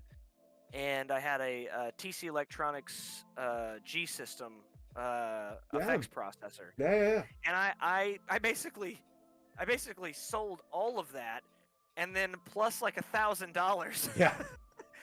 Gave for this Ingle Savage. Yeah. But you still have to this day, and it's still a fucking baller amp. I mean, the Savages are still fucking. I'll never get rid of it. It is this like. I have a Marshall now that's really amazing, but like the Ingle, it just does that thing so well that I mean, it's mean as fuck. I played so many shows, and just spent so much time with it that I feel like it's just a part of me at this point. Yeah. And like after you play with gear, if you have one or two pieces of gear that you play with for so long, like that comparison and that Ingle, it's like. I can't get rid of that. Yeah. You know, like every time I plug those things in, it takes you to a place, right? It takes me to a place, yeah. Actually, you know what? I feel like that, and this might surprise people. I was early on the Lunchbox amp thing. I got a Tiny Terror, I think the first year they came out, and that Tiny Terror has become. It's not something I go to all the time because it's a very specific sound for me. But that Tiny Terror is a thing that I can't get rid of because there are some times when it is a spongy. It's a 15 watt, if you don't know what the Terror is. It's 15 switchable down to 7, 2 EL84s, couple preamp tubes, ECC 83s or 12AX7s, whatever you want to call them. for me, that's that amp where that's home. Home for me is that Tiny Terror 3-knob amp. Yep. Yeah, and when a piece of gear becomes so much of your interface with the instrument, it lives, it stays around, it finds places to come to records, it finds places to go out to jams, and when you really know them, like what you're saying about using that LaPo plugin to simulate that Ingalls clean side, it's that thing where it's like, I don't think a lot of people would think about, oh, I'm going to grab an Ingle and use it for my cleans. Right. But if you know the amp, you would. If you know the amp and you know how much headroom they have and how really great, amazing clean sounds those amps have, then yeah. Then you would. And same thing with the Tiny Terror. It was the amp that for me, every amp before the Tiny Terror was a multi-channel amp. So my first foray into the Class A single channel amp where you set it and then you use pedals to gain it up, and like I use the Terror like a lot of people have or did, or I know it's kind of fallen out of fashion, but I would set it up on the edge of breakup with the volume all the way up, basically the gain at like 40% and the tone knob kind of just a little bit back, pulling out some of those highs, and I would goose it with a pedal, usually a Tube Screamer or whatever, and use my volume knob on my guitar to get tones. And from that, it was where I learned that, like, I was really into that plexi thing of using your volume knob on your guitar to do not sterile cleans, to do cleans with character, and then hitting your bridge pickup, which is on full volume, maybe with a gain pedal on it, maybe not, for your smashing. That was a big thing for me, and that is something like I still do that even with 2-channel amps. A lot of times I only leave it on 1 channel and I go around it with pedals and volumes and shit. That's all. It's become a part of my DNA as a player, is playing with volume knobs, and the volume knobs on your guitar are a powerful thing. If you're young and you're playing punk or you're playing metal or whatever, you're probably not fucking with them that much. But when you have that slow metal bridge, instead of clicking over to your clean side on your amp, try rolling off that volume knob on your neck pickup and go into it and see what that does for you. It might be a little bit cooler because it's got some of that gain balance, and it's not clean. It's not like clean, well, but sometimes being a little fucked up is cool. Maybe Dustin's a little fucked up too. And you get some of that compression still there with that. It's just a that vibe tone. And that feel. Vibe, yeah. I mean, it's cool to play stereo clean. I mean, we were talking earlier how I was going straight into an interface with an IR to hit stereo clean. Even on a clean, even on a multi-channel amp, when you go to the clean side, especially if you have like a Verb or like something like that, or if you're doing like a Prince kind of thing with like a chorus or something like that, that can be really cool. But there's also something really cool about, say, having your volume knob for your neck pickup, say, like 3/4 or half the way up. And then when you go to that clean spot, you flip up to your neck pickup or roll your bridge down. If you have a single pickup, roll that bridge down. Exactly. And working that clean situation, then of course it's not going to be all the way clean, but like you said, but that's what's cool about it. That's what's cool about it. You don't see people do that real often. Especially not in the genres that are, I feel like punk or pop punk and some metal is very much like chuggy chuggy, clean clean, chuggy chuggy, clean clean. Right. But you can set yourself apart by using that shit and being dirty and less. Sometimes being less is different than being just clean, and sometimes you need just clean. I'm not saying that that's not a great sound. It fucking is, but two that in between thing is fucking rad. Yeah, I mean, Zach Wilds actually talked about that, about rolling his volume knob back and doing that.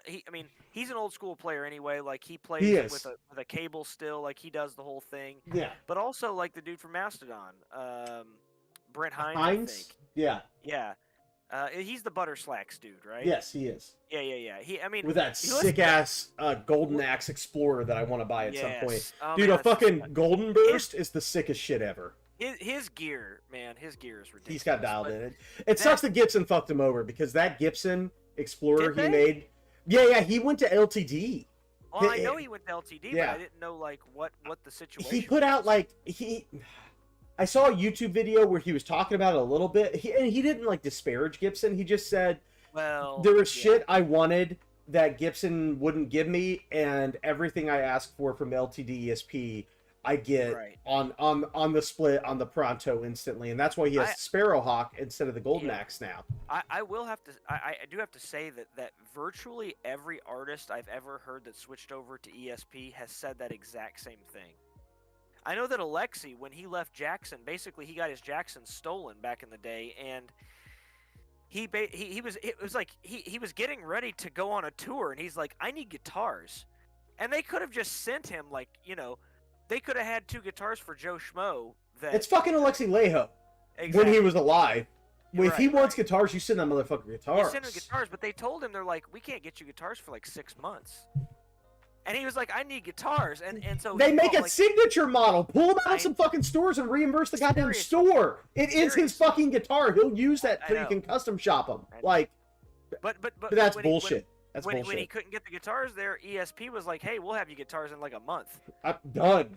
And they ended up having him as an artist for like, you know, 15, 20 years or something. I don't even know. Like, oh, it was 2003. So damn near 20 years. Yeah. So by the way, if you guys haven't had endorsement deals offered for you, this is part of it. Like, if you get an endorsement deal, they want to put your name on the website, and that's cool. And depending on how big the company is, if you're a small shit band, but you got that buzz, you know, you got some fucking MySpace clicks. I know, right? You know, they want to put you on the website if you bust in.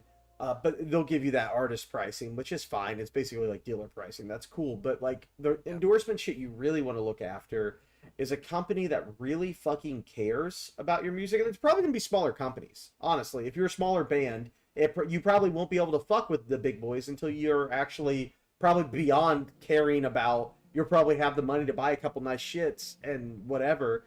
But when you talk about endorsement shit, talk about like, go on the road and I break halfway down, do I have to go to Guitar Center and buy a replacement of this by myself, or are you going to send it to me? You're going to find a way to get this to me. Are you going to send it to the venue that I go to so I can swap it out on the pedal board or whatever? And some companies will be fucking cool and do the thing that like you feel like is incredible, that you almost feel like you're ripping them off. And then some companies are going to not. And they're going to treat you just like a number. And so that's the thing, too. I mean, not that I've been... The band had talks, like, not me personally, but the band had talks with a couple companies. And, you know, some were artist pricing, some were like, we're going to take care of you.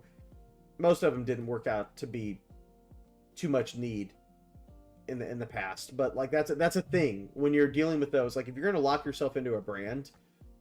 Think about that shit. Like, it's cool to have a brand come to you and you're like, holy shit, they care and they want to be part of my music. And sometimes you need that. But also, if you're talking like pedals, especially pedals, like you can do a lot with $50 and a super overdrive from Boss. So like, what are you really getting? You know, from that hipster pedal company. Or the equivalent from Behringer for $20. Would you tour on a Behringer pedal? Would you tour on it?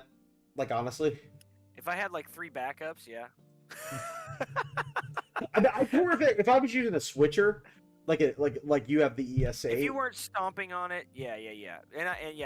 So yeah, if I have the ES8, yeah. If I wasn't actually stepping on the Behringer, even though it does the exact same thing, go watch the JHS video if you haven't already about the Behringer pedals, because it's pretty eye opening. Mm-hmm. But yeah, if I wasn't actually stomping on them, I probably would.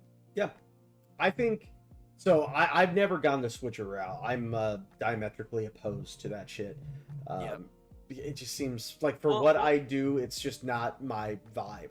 We'll have to show our pedal boards at some point. And talk yeah. Oh, hey, dude, I gotta step away for one moment. Do it. Do your thing. I'll run this shit to the. Be right back. To the massive audience we have. I also realized our synthwave turned into slow jam, so I'm gonna go back to synthwave. Nice. Okay. Be Be right back. Yeah. Actually, I'm gonna kill my video for just a moment. Do it. So yeah.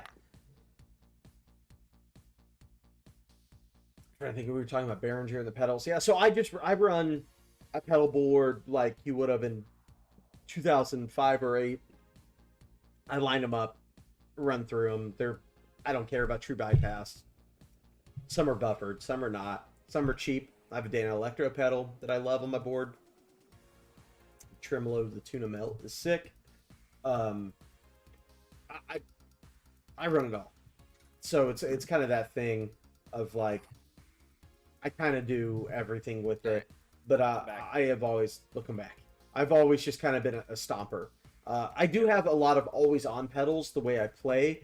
I tend to have a decent amount of always-on pedals, so I don't do a lot of tap dancing just because of like the genres I play in and how I approach my pedal board. So there's that. My always-on shit on the last time I was playing in a band that it didn't make it to a record or to a live show, but we played for like a year and a half in a garage, and our tracks were sick, but you know how sometimes it just doesn't cross the line. My always on pedals were a EP booster and and I had a gain staging that was selectable, that wasn't always on, but often I almost always have a tube screamer tightening up my Marshall. I tend to play live with Marshalls almost always.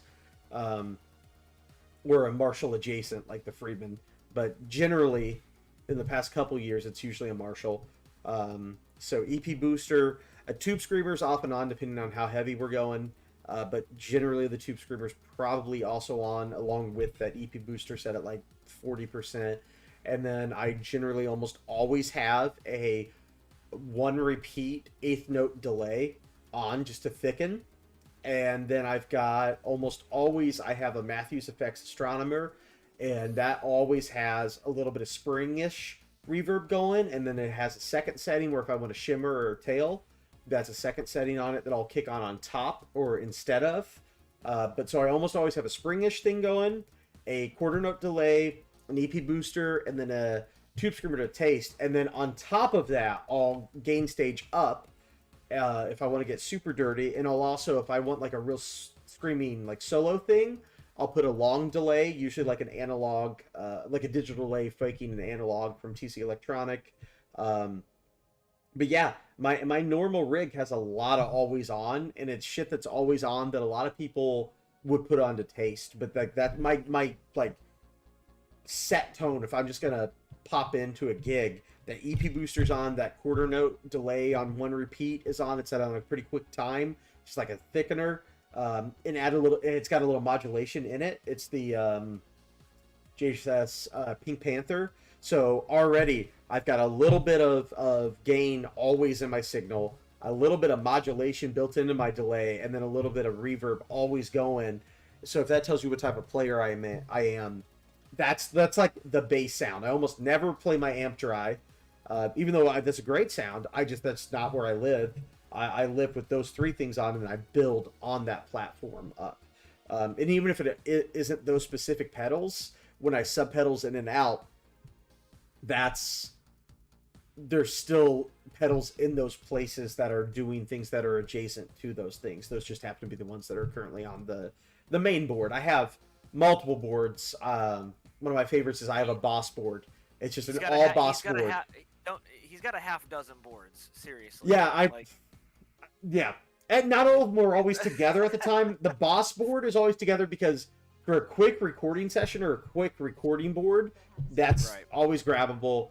And then I always have like a gig board that's pretty much always together that has all that shit I was talking about. It's like the gig or the Bro Jam board. But yeah. So yeah, what? I'm coming from the other side of that. Where yes. I've got an ES8. I virtually have. Well, it depends on what I'm playing. So if I'm playing like the Dracon stuff, which is very like progressive metal, then for standard stuff, I'll have on the Ingle I won't have anything running. Marshall I usually have 2 screamer. On the Eagle, do you run a noise suppressor? Always. I do run a noise suppressor always. So that that is always on always. Yep. Never not on. So there are things we forget about when we say that. I'm like, true. Yeah, I think you always had that noise suppressor on, though, right? I was thinking effects wise, but oh, fair. Right, yes. But it is a box. It's a you have the ISP Decimator G string, right? I've been through every flavor of Decimator. I'm using the Decimator X, which is the real small form factor. Okay. And I feel like it does just as good of a job. So I used the 4 cable method. Yes, so that's something we should say too. So talk about the 4 cable method. Tell the people what it means. All of my drive pedals, I have it set up to where all of my drive pedals are running into the front of the amp, and all of my modulation and other effect pedals are running into. Which would be delay, choruses, phasers, verbs. Verbs too. Yep. Mm-hmm. Any time related or modulating effect is running through the effects loop. Why? Well, because you get a different. It's different in the way that it affects the sound and where it's coming into the amp signal. Yes. So like with Dustin's setup, and this is like we're coming at it from 2 different angles here. We're almost getting into a genre thing almost in this, but that's why I wanted to ask why, because this is kind of important if you're learning about this shit, knowing like, oh, hey, Josh is the metal guy. I should probably set up my rig more like Josh than like Dustin if I want to play prog metal. Right. They need to know this shit, Okay. Yeah. That's a good point. That's a great point. If you want to play indie pop, you probably want your rig a little bit more tuned like me. No, that's not to say fucking build your rig like Josh's, then play indie pop. It'll be fucking killer. And then vice versa. I can grab Josh's rig and I feel fucking amazing. But if you want to kind of follow the genre conventions, this is kind of what we're talking about with our boards going into our amps. You know what? At some point when we do the on-site together podcast at some point, we'll bring our pedal boards and we'll go through the different. And I think the trade grade is going to be the really revealing part. When I play your rig as you set it up, and we trade guitars and I play your rig. Sure. And then you play my rig. I think it'll be telling for both of us because we'll just be like fish out of water in a lot of ways. In a lot of ways, but in a lot of ways, I think the cool thing is because we've done it. So if you can't tell, Josh and I have known each other for a very long time. We've played in projects together, and we know each other's rigs pretty well. We know each other's gears absurdly well because we're doing this because we talk about this shit all the time. We figured why not just fucking let everybody hear it. But I feel very good on Josh's rig, but it is starkly different than my own rigs I build for my own purposes. So when he's talking about the 4 cable method, go ahead and go into a little bit more detail about like what that does to the gain structuring with the modulation and delays and stuff like that. Well, I'm not going to speak to anything really super technical, but I'll you don't need to. I think that just feel-wise, the putting the modulation and actually just the 4 cable method in general. So putting the gain in front of the amp and then putting the modulation and time-based effects in the effects loop. It has more of kind of a granular effect to where you can maybe. It's a little. I guess it's easier to dial things in, and there's a little bit more clarity. Yes. I was going to call it tightness, but clarity is a better word for it, actually. But it's tight, but it's note definition and articulation that you're not going to get if you're running a long repeat modulated delay in the front of your amp, and that amp is set up gainy, especially. But even if it's set up not gainy and it's set up cleanish, that interaction between the front end of those preamps processing all those delay bounces versus when you set it up 4 cable and it's in the loop, all of those delays are bouncing when they're in the loop. They're bouncing after all the preamp processing, all the gain stage. Exactly. That's a good point, because like you're not slamming all of that delay and whatnot into the front of the amp. In a 4 cable method in the effects loop, it's actually coming in after the preamp. So it's really just hitting your power amp and then passing through the speakers. Yes. So you're getting all of your preamp coloring, whether it be gain or not.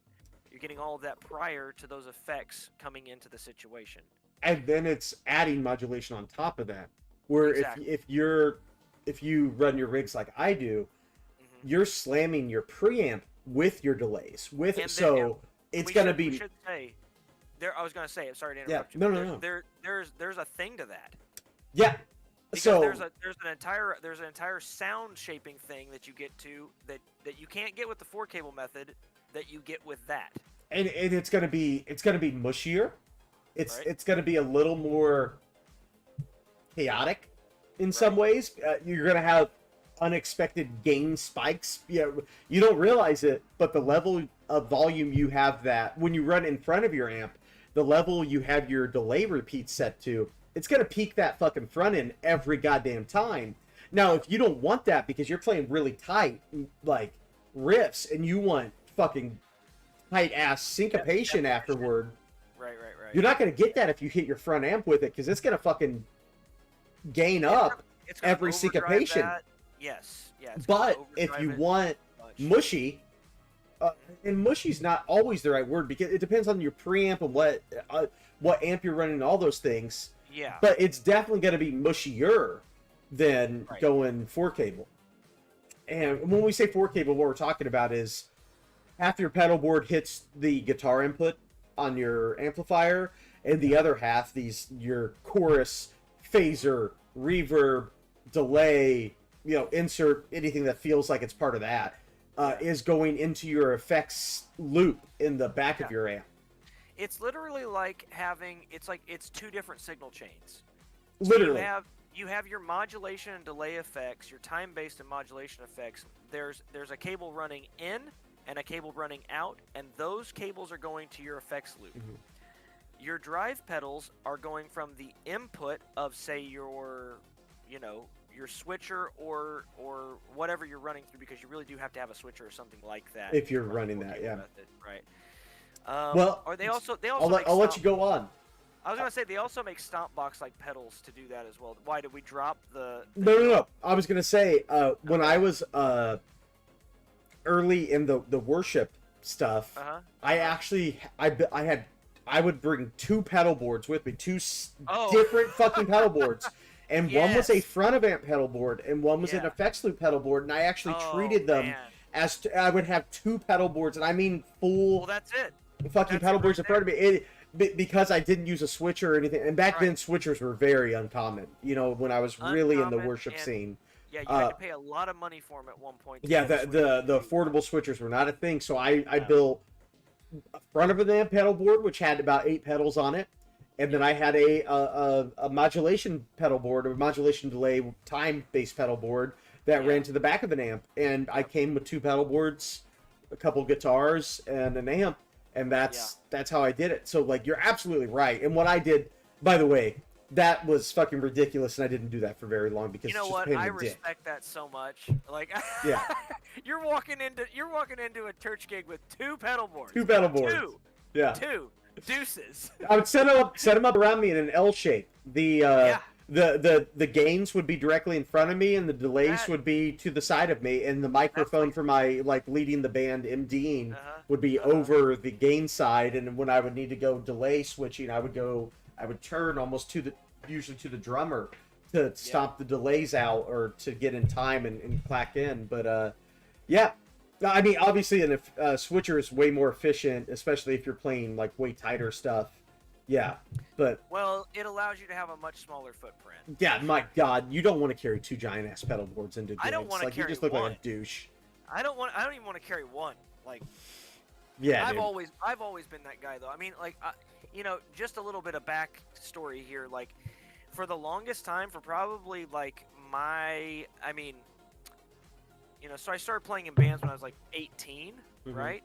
And got hooked up with the guys in Dracon when I was 23, and was with them until about 26 or 27. So I mean, for the first 10 years of my professional, playing career, I had a pedal board with about 3 pedals on it. What were they? I had my amp channel switcher for whatever amp that I was using. Yep. I had, and this is ridiculous because this board was fucking 3 feet wide. I remember that board. It was fucking heavy.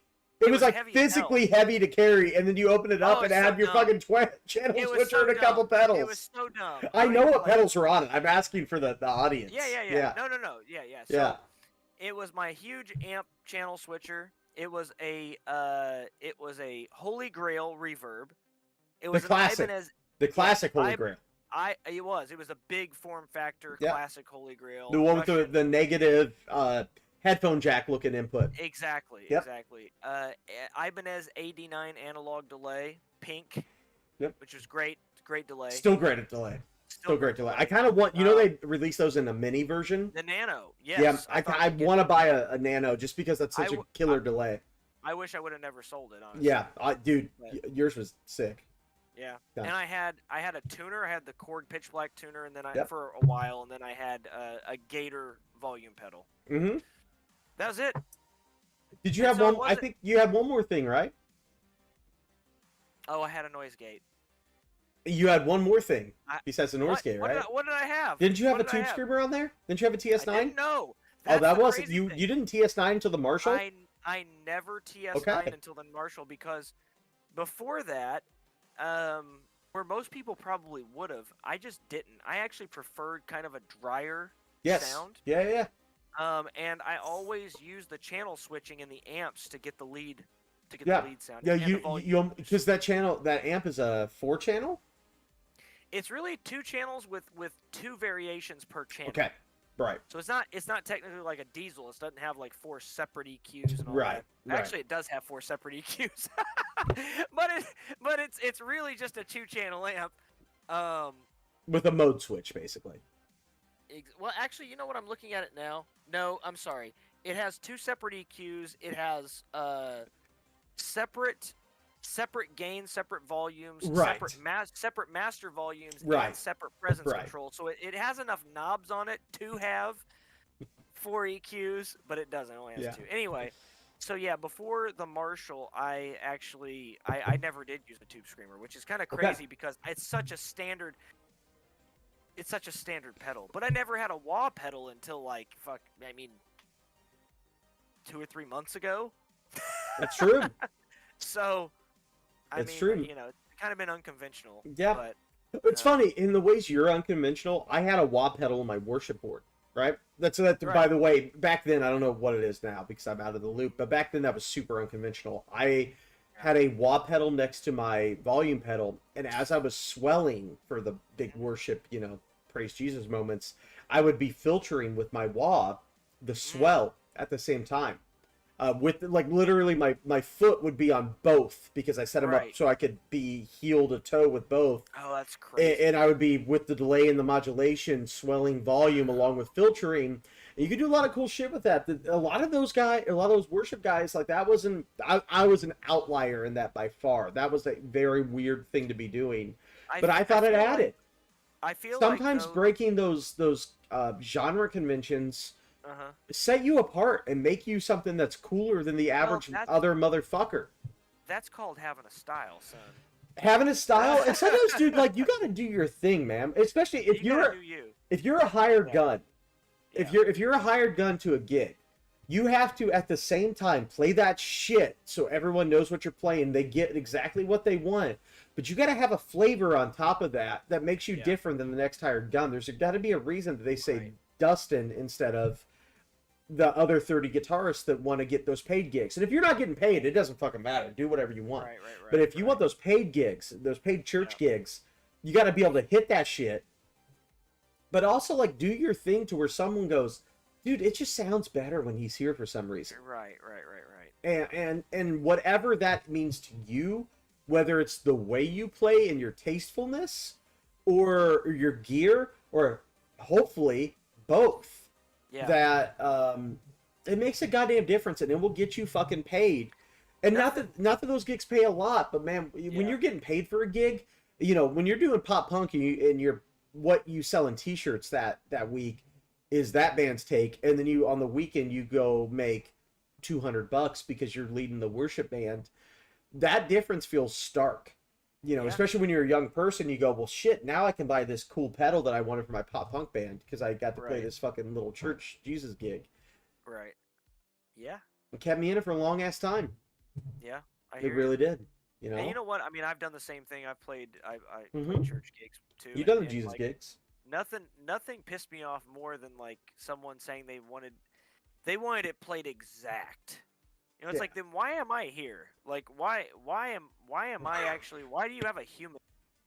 You know? Like, if you want could play something, the tracks. You could track behind me. Most of those worship bands are tracking keys and other guitars anyways, just tracking. Like, if you don't want me adding some style into this or something, you know, I go play it 90% even. It's like when you find a girl. If they don't want your dick, they just want a dick. That's not the relationship to be in. Kids, this is another lesson. This is life another, lesson. We're throwing pearls at you here. Swine. But you want the bitches that want your stinky dick, not all the stinky dick. No. Your stinky dick. That's when you get that fucking Catholic girl skirt shit. That's when you get that good up in there. That real good. Yeah, dude. Yeah, double good. Oh, so good. So good. It's so good. Yeah, it's so good. Yeah, seriously though. No, I agree with all that. Yeah, all of that dude. More. Dude, but, it's just that thing where it's like, you know, and let's be clear. When you're a hired gun to play songs, whether it's an original band or a worship band or whatever the fucking band is, there are parts that you do need to hit exactly. Or if you're playing covers, there are lead licks and shit that like you have to have that down perfect, and you just got to be a good enough player to play the shit. But there are also times in those songs that most of the time you will find that you get the opportunity to express yourself. And don't express yourself when you're the fucking main hook. You play the goddamn main hook.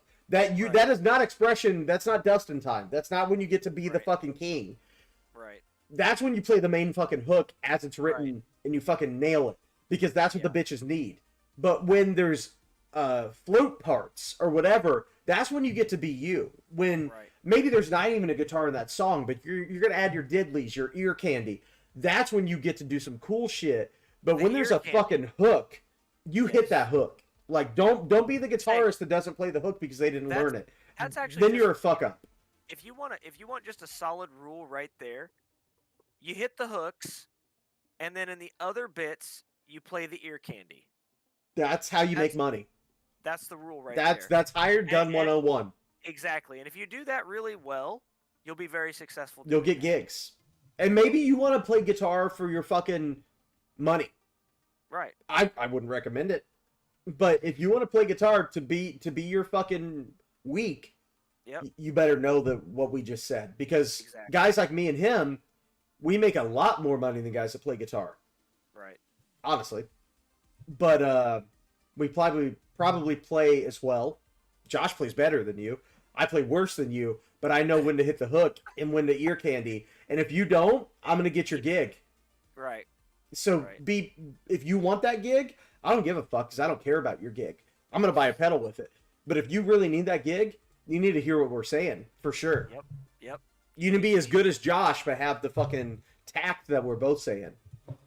And you can if you're like ignorant of that fact or just deaf to what's needed at the time, you can't read the situation. It doesn't matter how good you are. Yep.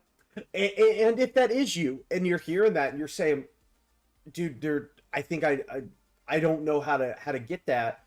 What you need to do is you need to play along with songs. You need to take your practice amp. You need to turn yourself so you can hear yourself, but also hear the songs, and you need to play along. And you'll find the things that you know, like, oh, that's the main guitar hook, and play that with it, and then vibe out. And all those other guitars are going to be around you because you're just playing along to the track. But that's how you're going to know you can vibe. Yeah. But then there's going to be times where you're like, I can't vibe over this weird sound. Like, this lead line is so strong, I can't vibe over it. That's because you're supposed to be playing it, dumbass. Right. Yeah. Newsflash.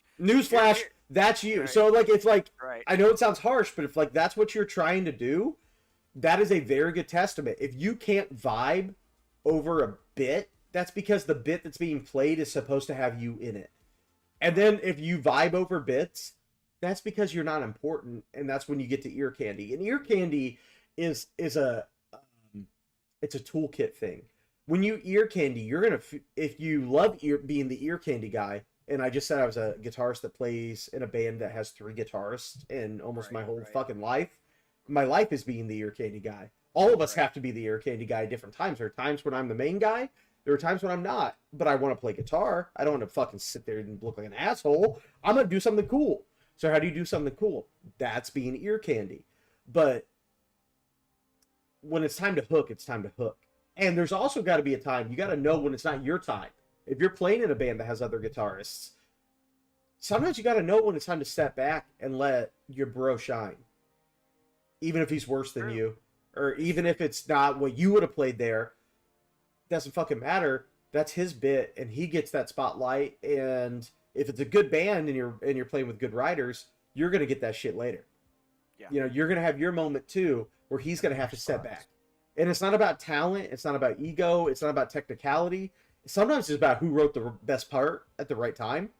Yeah. If you're playing in an original band and you've got lots of guitarists, let the best part win. Don't let your ego get in the fucking way.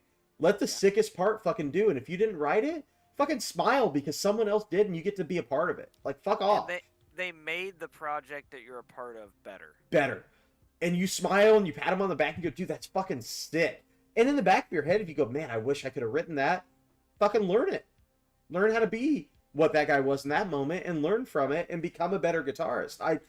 Playing in a band with 3 dudes has taught me so much. 3 guitarists. There's obviously more than 3 people in the band. But playing in a project that has 3 guitarists, and sometimes a dude was going to whip out some shit that you couldn't have do, or you wouldn't have done even if you could do it. And you go, dude, that's a fucking part. Learn, get in his brain. Ask him, talk to him. Like, talk to your fucking bandmates and become better at your instrument while you're also becoming a better band. Yeah. That's cool. And if you're the only guitarist in a band, learn how to fucking double track yourself. Yes. Learn the tricks. Yeah, learn that you're going to write the rhythm part, and then also learn that you need to write a lead part too. Well, and that's actually the role that I would talk about that. Talk about being the only guitarist in a band that really basically has 2 guitarists, but you're both of them when you record. I'm so alone. No, I mean it is. First of all, you cannot write a good lead part if you can't write a good rhythm part. Absolutely. You have to be a lead. You have to be a rhythm player to be a lead player. Mm-hmm. And so, I would just say, I mean, like, you know, if you have you know, the chops to write a good rhythm part, you write a small song within a song that you can play a lead part over, then cool. You've got your rhythm section, and maybe you have a backing track of the guitar. Maybe it's just the bass player. Maybe the bass player throws on an overdrive pedal on top of his sound. Yeah. During the lead part, which is what we did in our band for the longest time. And it worked out really well. Yeah. Yeah. Well, dude, let's talk about. You have to. Keep going. I was just gonna say you have to be a solid. I want to stress that you have to be a really solid rhythm player. If you're gonna be in a 1 guitar band, you got to be a really solid rhythm player.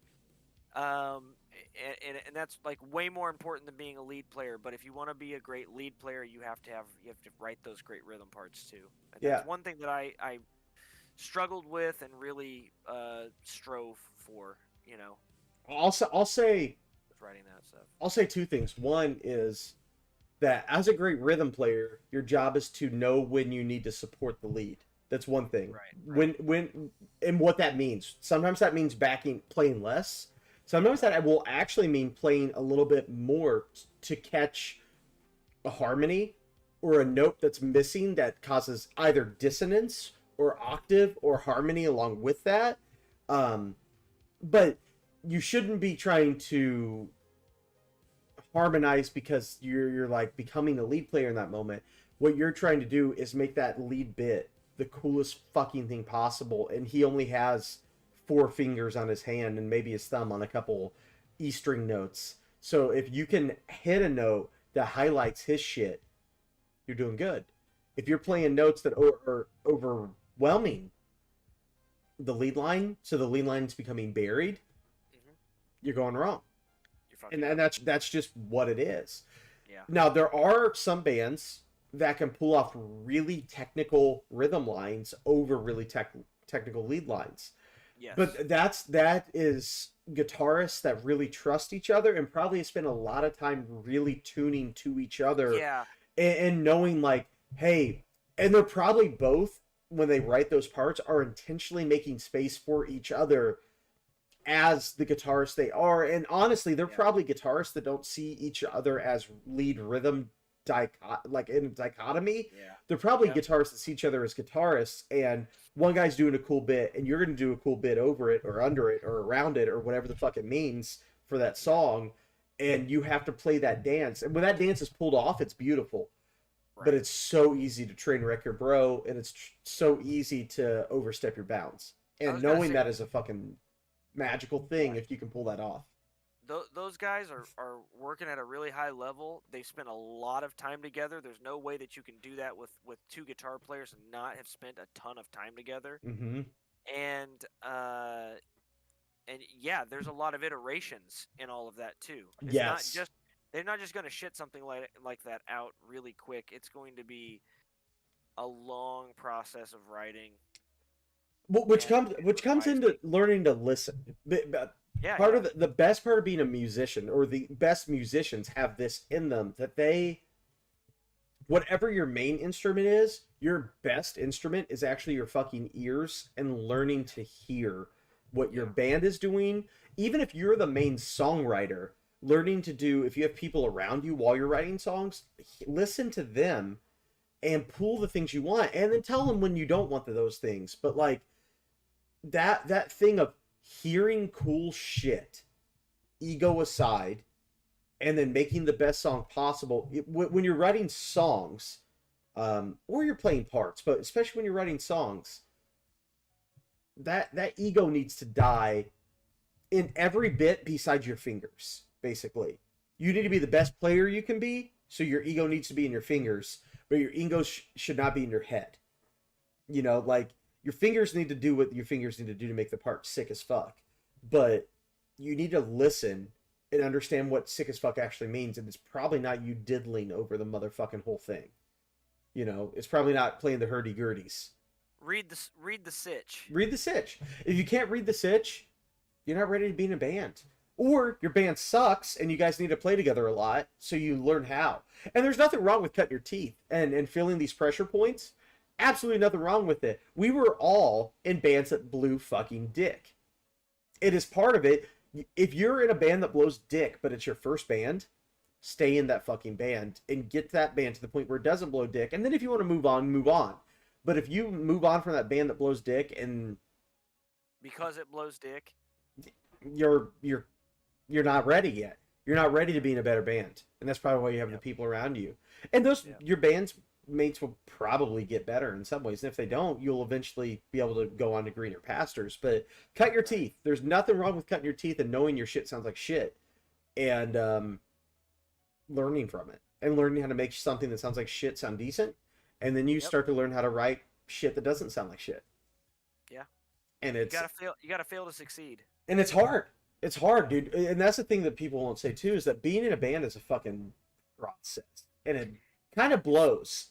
Honestly, one of the hardest things we have both gone through professional lives and trials and family stuff and all that. Like, being in a band is a very hard thing. It's a relationship. It is. Yeah. It's a personal relationship. It's a business relationship. You know, like, it is. It's just difficult. There are so many different facets to being in a band that everything compounds on itself. I feel like, in every direction. Yep. So like, if you're in a band and that first T-shirt design the bass player didn't like, but like you processed it anyways, and you order those T-shirts because you're like, oh, fuck, what does he know? That's gonna come out the next time you're writing a goddamn song, like, or whatever that is, or that time where you're like, hey man, like, I'm not gonna pack up my fucking gear. Will you throw it in the trailer? Because I gotta talk to this hot bitch that wants to suck my dick in the alley. Your bandmates are gonna remember that, and if you're not carrying their gear when they need to get their dick sucked, they're gonna remember that. You know, like, they're gonna remember that when you're writing a song.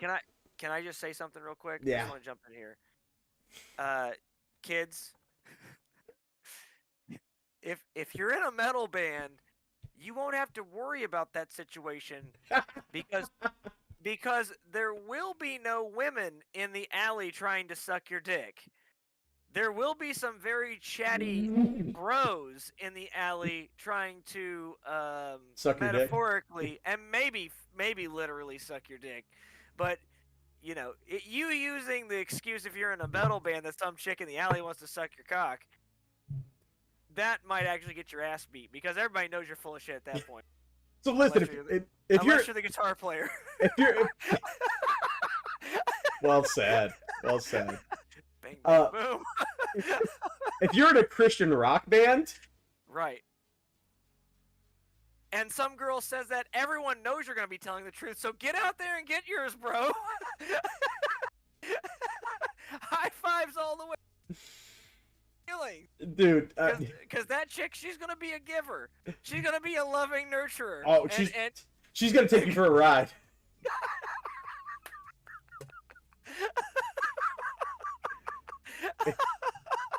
Just be ready. You're not gonna be ready for it, but try to be ready. Try to look cool. Try to look cool when you're blowing in her mouth. You won't, but like, you'll feel cool afterwards. All right, I'm sorry, that was a rabbit trail. We can go back on course now. My bad. Were we not on course? I thought we were on course. I think we were directly on course. That was, yes. I think that was full steam ahead into the genre dick sucking.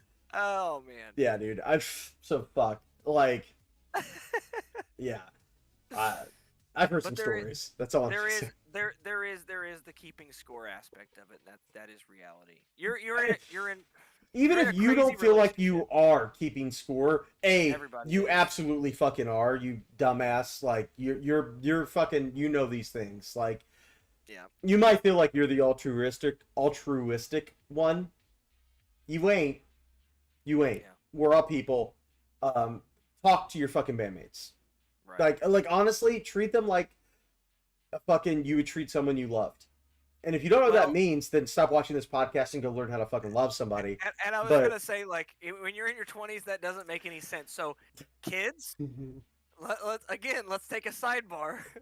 To be in a relationship with someone, you have to talk to them. You're going to tell them shit that is embarrassing. Yes. You're going to tell them about your feelings, and those things are bitchy and awkward. Yes. And if And it doesn't work to text. Don't text. My God, if you're texting, fucking get the fuck out of here. If you're watching this and you're texting your fucking significant other right now some serious shit, get the fuck out of here.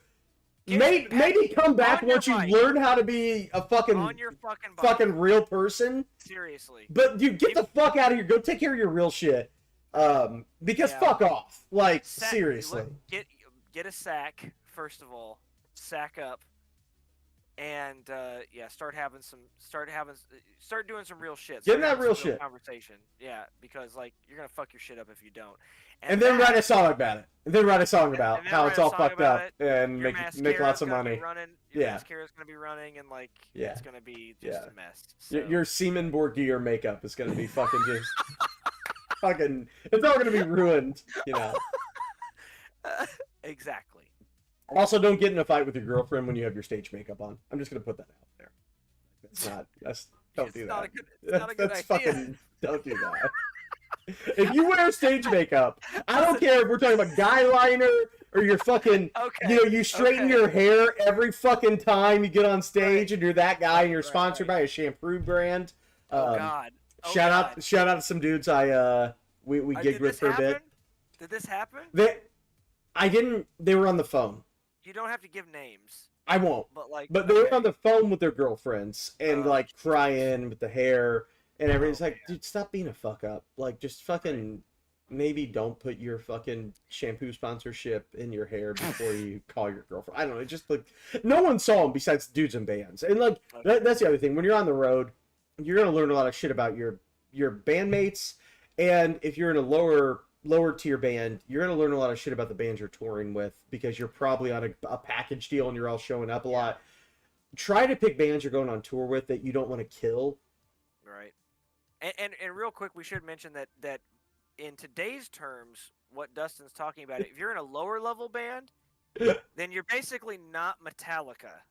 God, dude, that's so sad. So if you're not Metallica, well, first off, listen to what he said. Don't do that stuff, but also just don't be in a relationship either. God, no shit.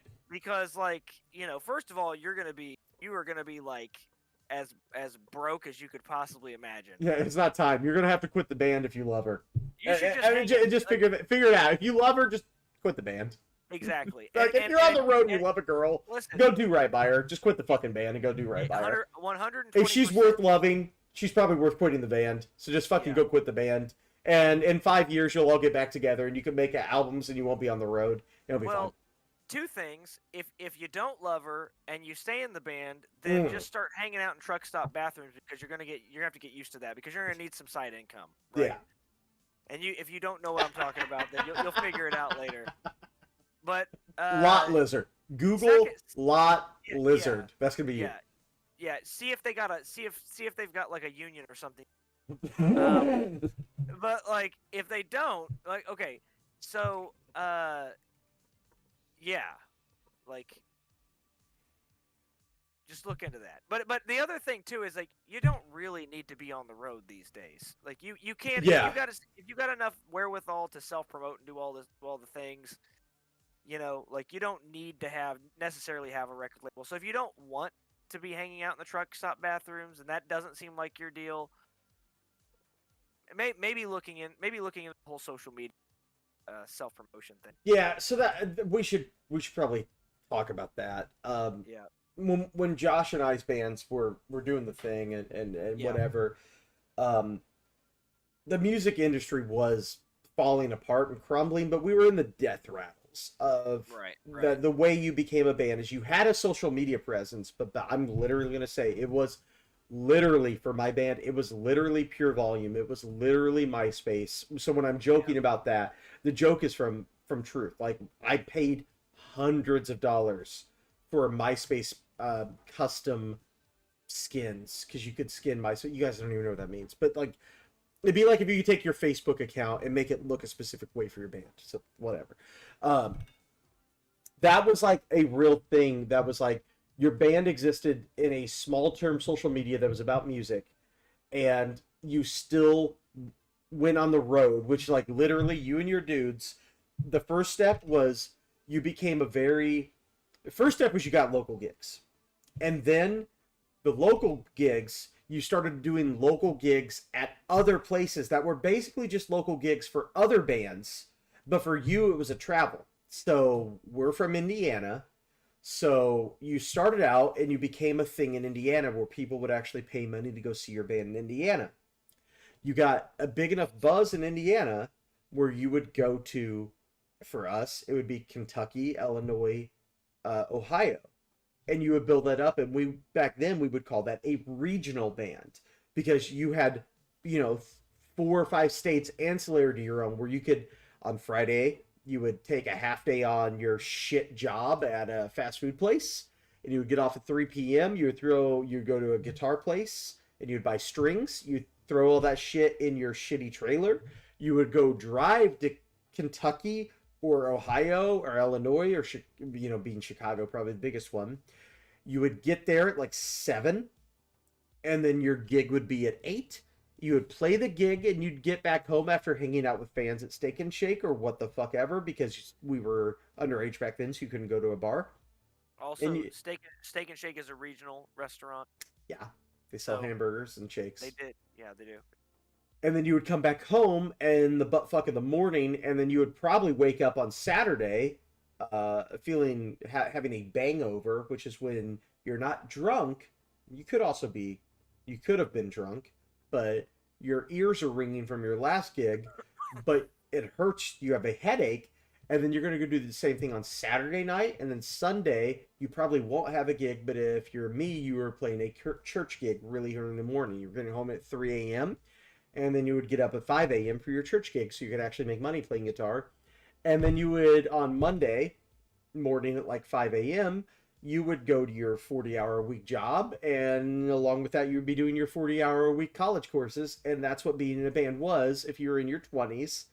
in 2005 to 2000 whatever, until the internet really started. So when we talk about touring, that was local, and then there's regional, and then you would go on tour, quote unquote, which is when you would probably open, and if you got big enough, you would have a headlining tour, and you would take that usually to a specific coast or place, and you would map those regional gigs out to a place where you didn't really play a lot, and usually you would open for a band that was a big deal in those states, and then you would follow a coastline, and then you would come back home, and you'd be poor as fuck, and then go back to McDonald's, or in my case, Chick-fil-A, and the church gig, and you would, be completely broke and probably living off a credit card for a little bit, and then you go back to your real life, and you just hoped one day those national tours, or the coast tours you did, would break your band big enough so one day you would get out of the hellhole you had lived yourself in. That was how you were in a band, and you either, quote unquote, made it to where you could live, you could drop the Chick-fil-A job, and you could drop college, and you could make enough money to where you could pay your credit card or car payment or whatever it was, and you live with everyone lived with their parents doing this, by the way. If you didn't live with your parents, you probably had a very, very cheap rent where there were like 6 dudes in a band, probably all in bands, maybe not your band, but in different bands living together in one spot. And this is how bands existed in the early 2000s until the internet age. And now, Josh and I are old as fuck, so we think about touring where we really, the way you would do this now is you skip all that shit and you get famous on Instagram and TikTok and all that other shit we don't understand, and YouTube and whatever. And then you get big enough to where you could actually just sell out a very decent venue that our bands back in the day, even though they were impressive and signed or whatever, would never even have played in. Right. Wait till you sell out your local 2,000 person venue. That's what people do now. Use social media until you can sell out a 2,000 person gig in a bunch of states, and then you go hit that. And what that might mean is you social media to the point where you play Chicago.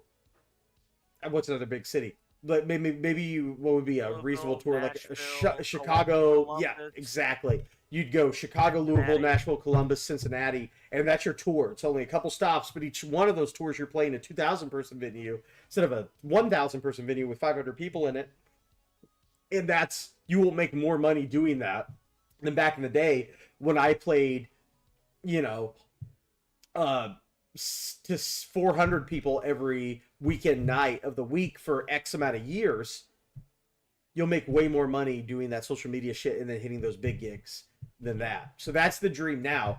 It is intrinsically, intensely different than even 10 years ago when our bands were really important and the cool bands on the verge of the day. And obviously, it should be said, both of our bands never became a Metallica, which then everything changes. When you become a Metallica, everything changes and everything we say goes out the window. We have no experience being Metallica, so you're fucked. But you won't be either, by the way. You won't be Metallica either. So fuck you. You still don't sign those 360 rape deals. If you sign a 360 deal, you're fucked from the beginning. Right. You're just why? But you know what? I encourage. I've seen a couple of podcasts, a couple of Joe Rogan's podcasts here lately that. Actually, the one. We're a podcast talking about another podcast about another podcast. We are. It's Inception, podcast Inception. Podception. Pop that Breckenridge. Oh shit! Did that bottle start full? No. No, it didn't start full, but it had more in it than it does now. I'll tell you that. But you should check out if you're curious about these 360 rape deals in the current state of the record industry. Check out the Joe Rogan podcast with Billy Corgan from the Smashing Pumpkins. Oh yeah, I watched that one. That one's really good. He had some really great insights, and then Adam Duritz from the Counting Crows, which was just here recently. Oh, that's cool. And they talk about these 360 deals. And by the way, both of those are bands that had millions of sales that you guys don't listen to anymore. They're real rock and roll bands. They're bands from yesteryear that sold like billions of albums in today's terms. Yeah. They actually made millions and millions of dollars off selling music, which is just they're completely foreign and unknown reality at this point. Yeah, they're called the Smashing Pumpkins and the Counting Crows, respectively. should check them out. Spotify, and they won't get any money for it, but you know they won't. No, because you need like literally 12 billion plays to get $1 off of Spotify. So another thing, they talk about that too. If your label talks about how they're going to get you on social medias and you don't know how to, it's one word, but it sounds like two. It's called DistroKid. Look into it. Get your own shit online. You don't need a label to get your shit to every fucking digital platform on earth. Done. There it is. We just solved the world's problems. That was it. Don't get fucked. Or do. Get fucked, but by the right people. If it makes you happy, somebody once said, if it makes you happy, it can't be that bad.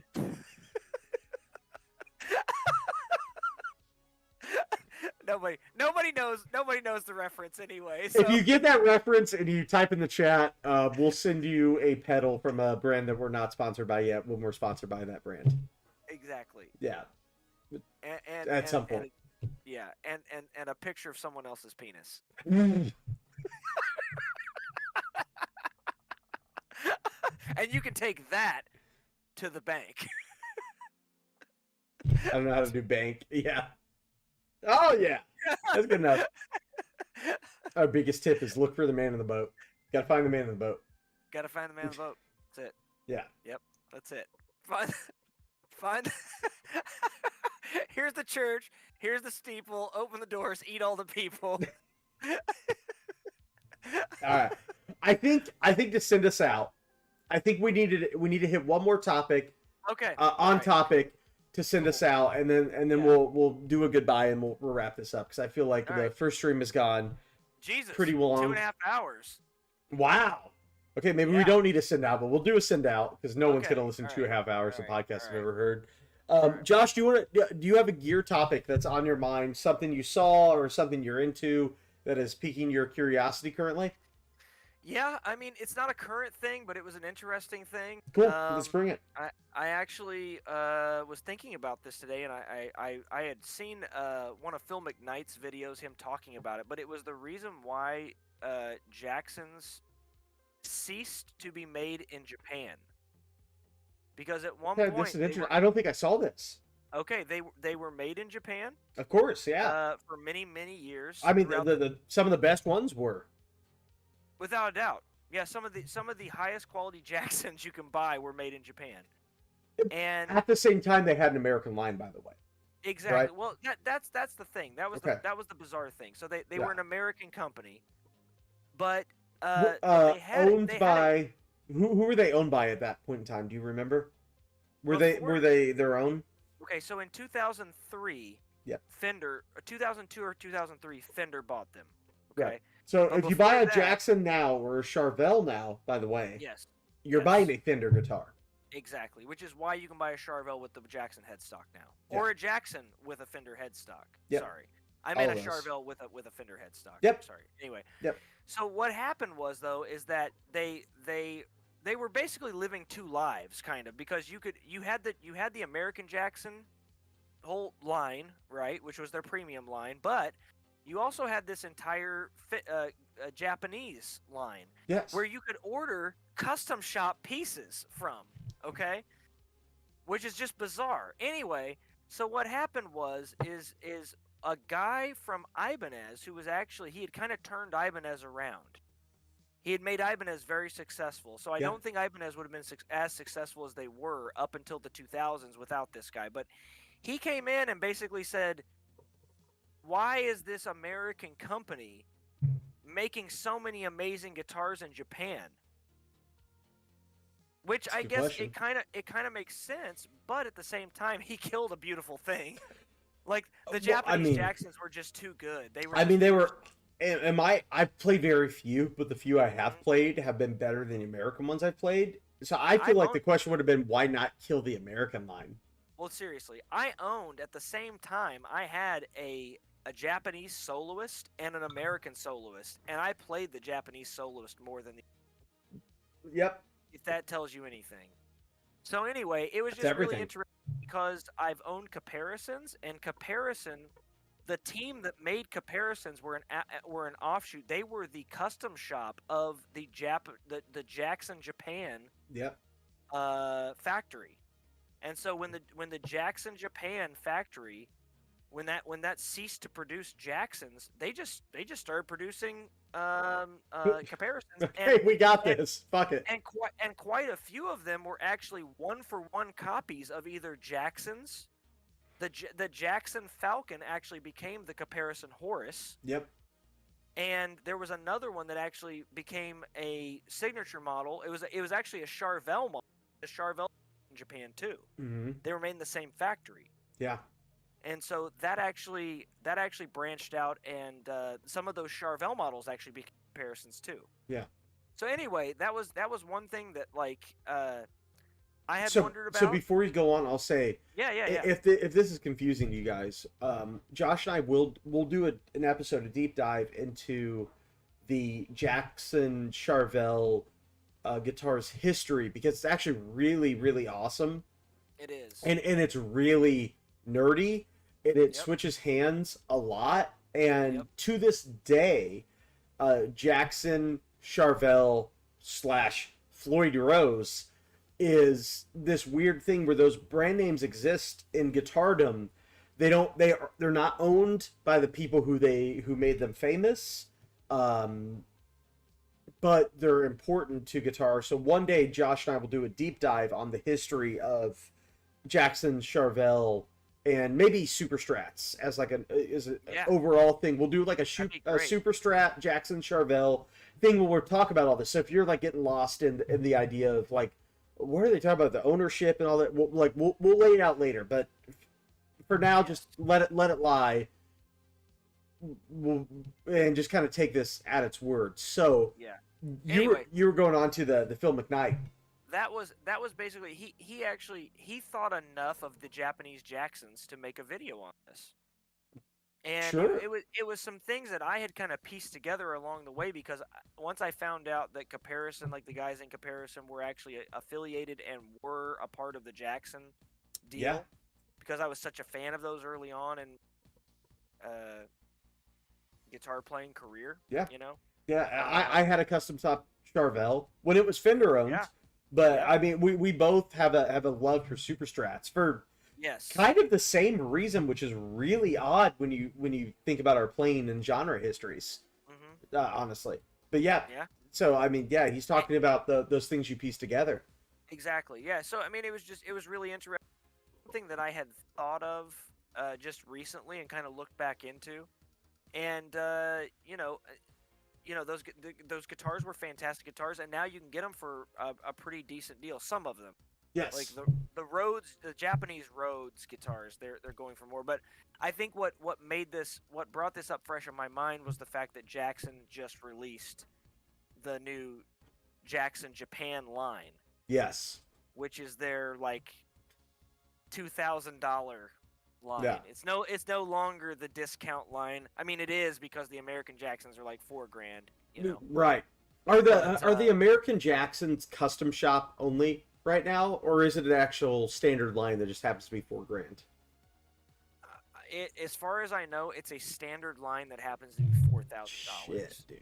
And I'm assuming that the custom shop stuff is now like 6, 7, 8. You know. Can you still do a Japanese custom shop? Did they ever bring that back? No, Okay. You can't. Okay. No. In fact, what they're doing now is very limited, and Okay. I'm actually really surprised they're doing it. But no, back in the day, and I really kicked myself for this, you could literally order a soloist, you could order Rhodes, you could order Kelly, and they had a whole laundry list of things you could get. And because the Japanese dollar, the Japanese yen, was so weak compared to our own, as we were talking about earlier. Exactly, you could have literally got them for nothing. Yeah. Which is really fucking depressing. Yeah. But dude, all used guitars right now, or new guitars, but like, so the yen is stronger. Yep. As point blank, so you can't be take an American dollar and go buy a really great guitar and get the same deal on it you could in the early 2000s. It's actually once you do the conversion rate, it's basically 1 for 1 almost. Yeah. So it's not, even when we were talking about being able to grab Japanese guitars, and import brand new Japanese guitars. Yeah. That life cycle is done for many reasons, actually. Many reasons. It's pretty much done unless you're looking for a very specific Japanese brand and model. Yes. And you know what used sites to go to, what Japanese used sites to go to find deals. Even then, you're still paying that 1-to-1 conversion, but you might get a deal based on like, oh, the ones that are sitting here in America are this, but the Japanese ones I can still import for this. But like, it's no longer where it's a guitar no one knew about, and also the dollar was stronger, so you could get a guitar that should have been a couple grand, and you might be able to pull off $700 for it and bring it in. And if as long as customs didn't fuck it up, which you had happen to a comparison, I did have happen to a comparison. That like you used to be able to like spend reasonable money and get much more guitar.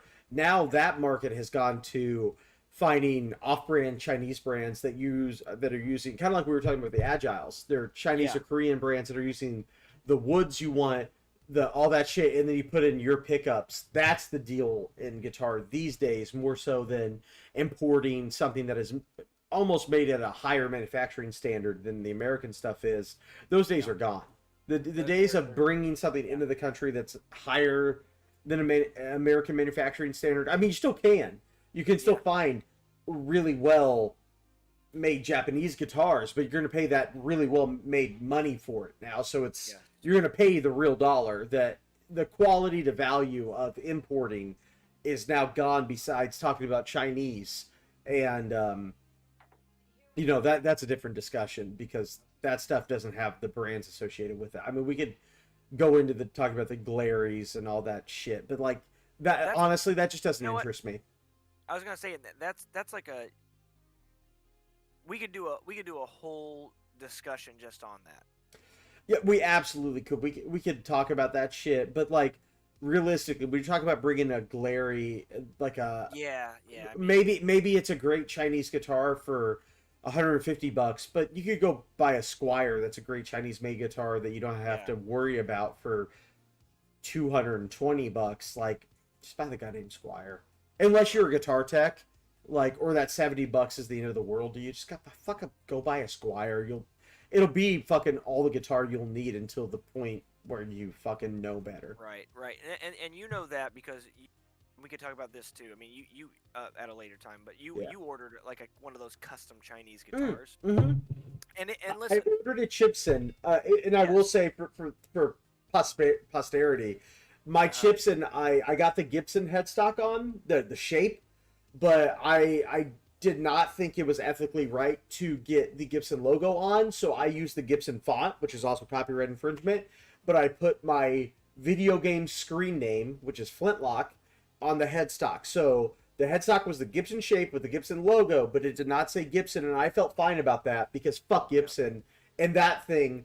But I did not want to bring a guitar into the US that said Gibson, that looked like a Gibson, that someone could be fooled by.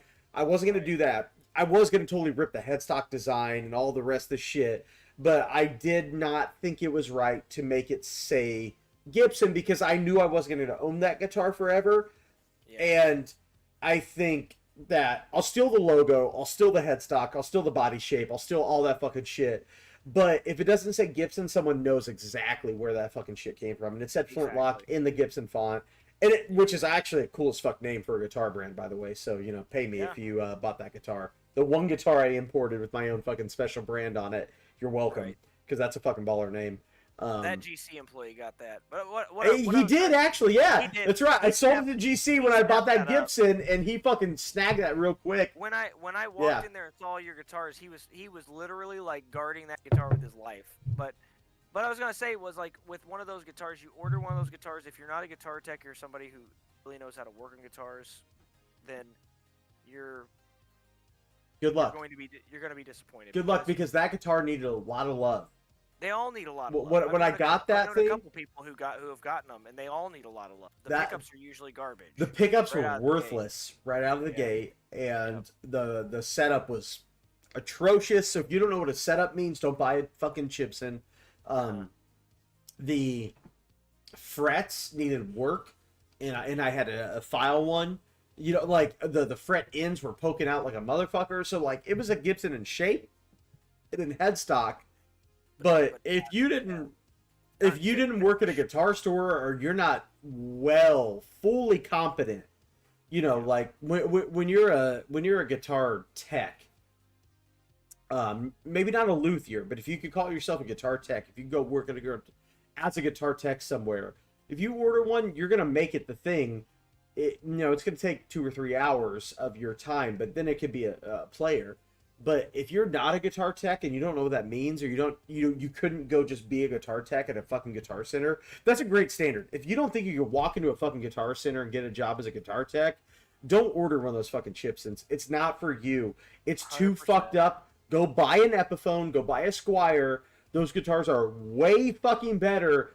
The headstocks just look different, right. Honestly. But if you're a dick, they don't even look that much different anymore. Right.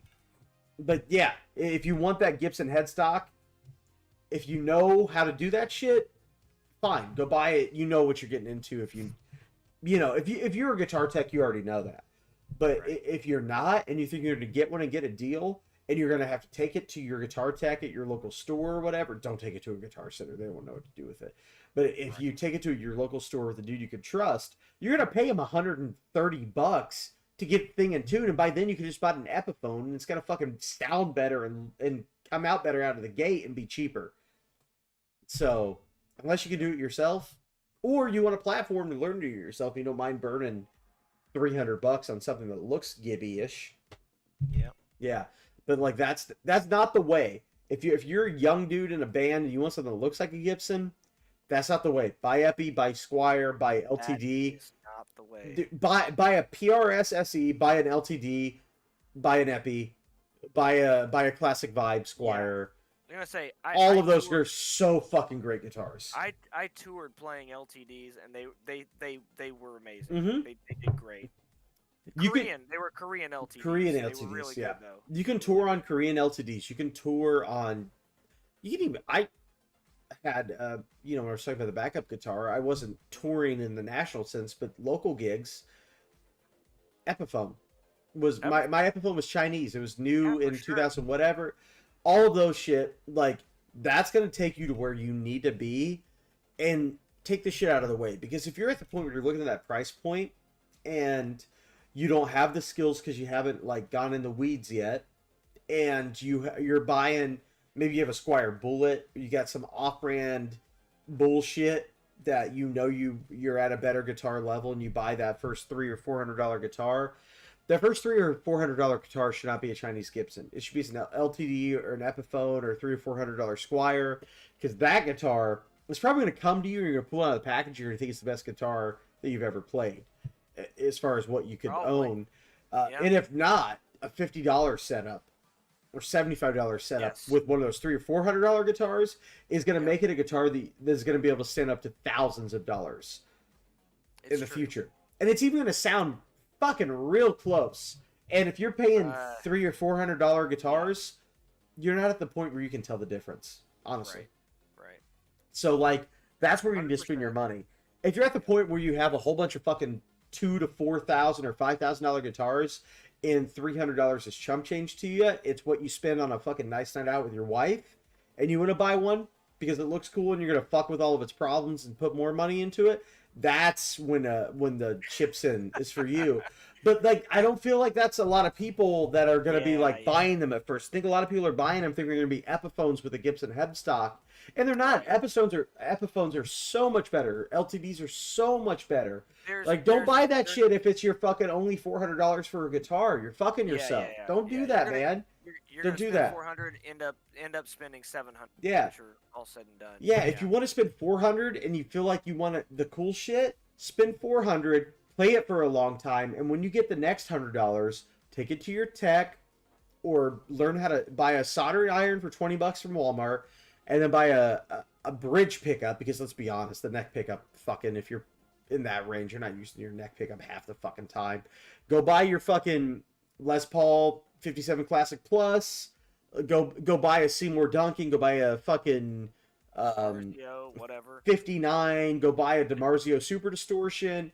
pop it in that fucking Epiphone, learn how to solder. It's gonna be 3 wires. You can fucking do it, I promise. Like, it'll be fine. YouTube and solder and patience and whatever, and you'll be able to do something that you would have to spend $50 for. Then you paid $20 for the equipment. Now you can do it to every guitar you own.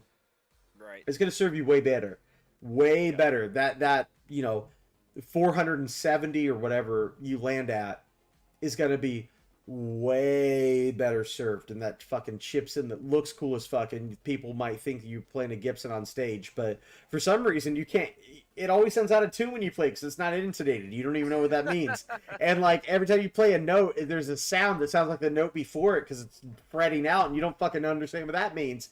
And it's like, I feel like fret 15 and fret 16 make the same noise when I hit it. Like, yeah, it's because you shouldn't have that fucking guitar. That guitar is for someone else. And it's really for no one. It's really just there because of fucking Chinese black market bullshit.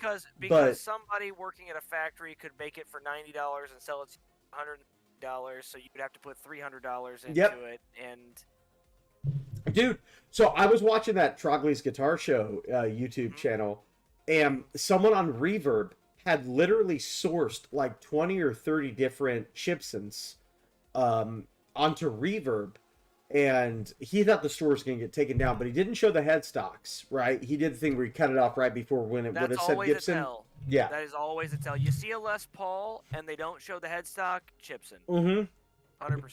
And basically what this guy had done is he had ordered a bunch of fucking Gibsons, like in like Slash's Appetite for Destruction, and like all the fucking like crazy models and crazy the Rhodes and Jimmy all that Page. shit. All that shit. And Trogley was showing it, and he was selling them for, I think it was $350, and he had them. They were shipping from California, so you didn't have to worry about your guitar getting stolen from customs. He had managed to get a lot of them into the country, which, by the way, if you buy one of those Gibsons, there's a chance if you put Gibson on that headstock that you might just never get your guitar. Gets taken. Another reason why I put the flintlock on it is because I figured if it said flintlock, people wouldn't think I was trying to fucking deceive someone. But like if it says Gibson, and someone who knows at TSA, which is fucking laughable, but it happens. You order that shit in, and someone who knows goes, "This is copyright infringement. It's black market from China." You're never getting that money back. You just lost $400 that you could have spent on an Epiphone because you got fucked. And maybe you should have. I don't know. But like, dude, so that Trogley, he showed them all, and you could get them shipped from California. But so we know he probably bought them in bulk. He probably paid $150, $200 per Les Paul, and he was selling them for like $350 to $400, depending on the finish and how cool it looked or whatever. Yeah, I couldn't believe that they were even on Reverb. You could get a Gibson on Reverb, and that store it had sold like 89 with great reviews. Like it looks just like it was supposed to, or whatever. It's like there is a market out there for people who want it. People value the look in that headstock and that name intrinsically more than how it plays or how it sounds. Yeah, it's just a status. It is a status thing. It is a status thing. And I don't know what to make of it here or there, honestly, because I mean, if you're guys like us and $300 is chump change and you're going to spend that on a nice steak dinner with some wine with your wifey, go for it, bro. If you get fucked, you think it's like, well, that was a night out, cool. Yeah. But if you're the young dude and $300 is your whole guitar budget for the fucking year, and you need that so you feel like it's your next step up in the gear journey, you're fucking up if you think you're gonna get a deal, because you're not. Right. You're not. Those are made shit. You need that Epiphone quality correction. You need that Squier shit. And I know people laugh at, or we'll say it's Squier, it's a this or it's that. Trust me, I have a Squier Classic Vibe that I think is a fucking baller guitar, and I play sometimes because I just think it's rad and it sounds cool with these stock fucking pickups in it. I didn't do a goddamn thing to it. I also have a $5,000 custom Strat. I also have a $1,500 or $1,200 Mexi Strat that I bought recently that Josh helped me rat out the fucking things in to put bare knuckle pickups in and shit. That Squier sits next to it, and sometimes I just want to play the Squier. So don't feel bad about that shit. Don't go buy it because you need to buy a Squier, but you want to look like you're in the custom shop. You're fucking yourself. Yep. Hard. It's true. and you know so he told you about his Chipson story. I had a friend of mine, basically an Ingve Malmsteen Strat from China, and it cost him $175 shipped. For an Ingve? What does Fender sell those custom shops for? I mean, that's like, if it was like the custom shop Ingve, that'd be back in the day. That would have been like $3,000. Who knows what the fuck it is now? Standard models, I think, are $1,800 or $1,900 now. They used to be like $1,300 to $1,400 back in the day, but they're like $18 or $19 now, I think. Yeah. But if you get a custom shop model, God only knows. Yeah. But he got it, and you know what? It had fret issues. It had pickup issues. You know, I mean, like it's the same story. So 100%. So he spent $175 to get this hunk of wood, which, by the way, when they say it's alder or whatever, when that guitar gets to you, that is not alder. And if it is like 7 or 8 pieces of alder glued together and then shot over with a solid color. You're not getting anywhere near, like when it's a Squire, you're getting a 3-piece. And maybe the horn has got a 4th piece on it, but like, if it's a Squire, you're getting a 3-piece body, which isn't great, but it's not shit either. You know, it's probably 1 piece for where the pickups sit and it's mounted and shit, and then the wings are glued in. Right. When you order that Chinese shit, they are literally gluing whatever wood into the shape of that body. Like, so your buddy gets a $175 Ingve. Right. How much do you think he spent on pickups and a setup? And when you're saying that, when you say it's $175 for an Ingve, I'm assuming that we're talking like 2010 or 2009 or something. Actually, was that 2020? He just ordered that like I mean it was probably 2018 or 19. Okay. It was. I mean, that was recent. It surprised me. It was dirt cheap. Now too. I'm sure with COVID and everything, all of that got completely wiped out, like 100%. Yeah. Oh, hey, dude, I gotta pop. Hold on 1 second. I'll be back. Yeah. Do your thing. Yep.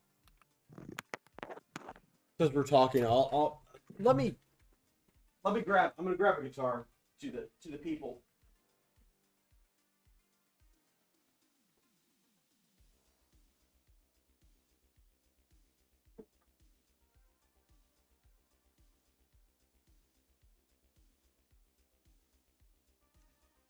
So, those watching in the future, this is my most expensive guitar, even including my acoustics, actually. Really nice Taylor, but this is a $700 custom shop Strat when I finish my master's degree. So I'm gonna give it the camera thing. It's heavy relic because I'm into that. I'm into the heavy. Because I beat the fuck out of my guitars. It's Nitro finished, but it's like 59-ish. Stock pickups, wound, custom shop, whatever. Sounds great. I modded because I'm so used to playing stop-tail bridges that I hit the fuck out of this volume knob. So even when I got a almost $5,000 Strat, I still replaced I took off the volume knob. So I go 1 volume and a tone on the Strat. And it's got a tone bleed. It's got the really cool oil, the Fender branded oil caps and shit like that. But this is almost $5,000 Strat when I bought it. It's 2017. I got it in 2018. This was a NAMM guitar. I keep the backplate off. It has an anodized metal backplate. It's also gold. But this guitar is an amazing guitar. It feels great. It's felt great since it came in. I still had to do a setup on it. I still, even on a $5,000 guitar, still had to do a setup. I play 11s in standard. So change the strings, had to do a setup and everything. The neck was straight, so I didn't have to adjust the neck, but I had to adjust the bridge pulls and everything. But this guitar, I love to death, but it is an equal quality to... I have a Maxi Strat. I will run by the camera.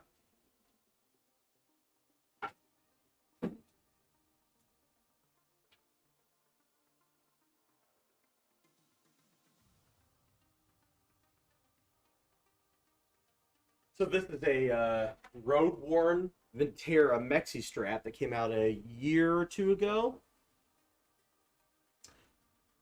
2020. I don't know how to read Fender serial numbers anymore. Yeah, I don't know when this came out, but I bought it not that long ago. I think it's within the last couple of years, and it's Relic, but it's the Mexi Relic. Same thing. You can see I have a thing with the volume knob, so there's that. And cool. I went on a tangent about custom shop versus my Mexi Strat. So, Relic, still nitro finished. This was a single route. Josh helped me put a template on this and route it out so I could fit a humbucker in the bridge. Pick plate, pick guard is aftermarket along with all the pickups and everything. I still have the pick guard, which I just pulled out of the guitar entirely and put a new one with all different electronics and everything. Nice Emerson oil capacitor caps and shit like that. But the difference from doing this was probably, I think when I bought this, it was $10.99 for this Strat.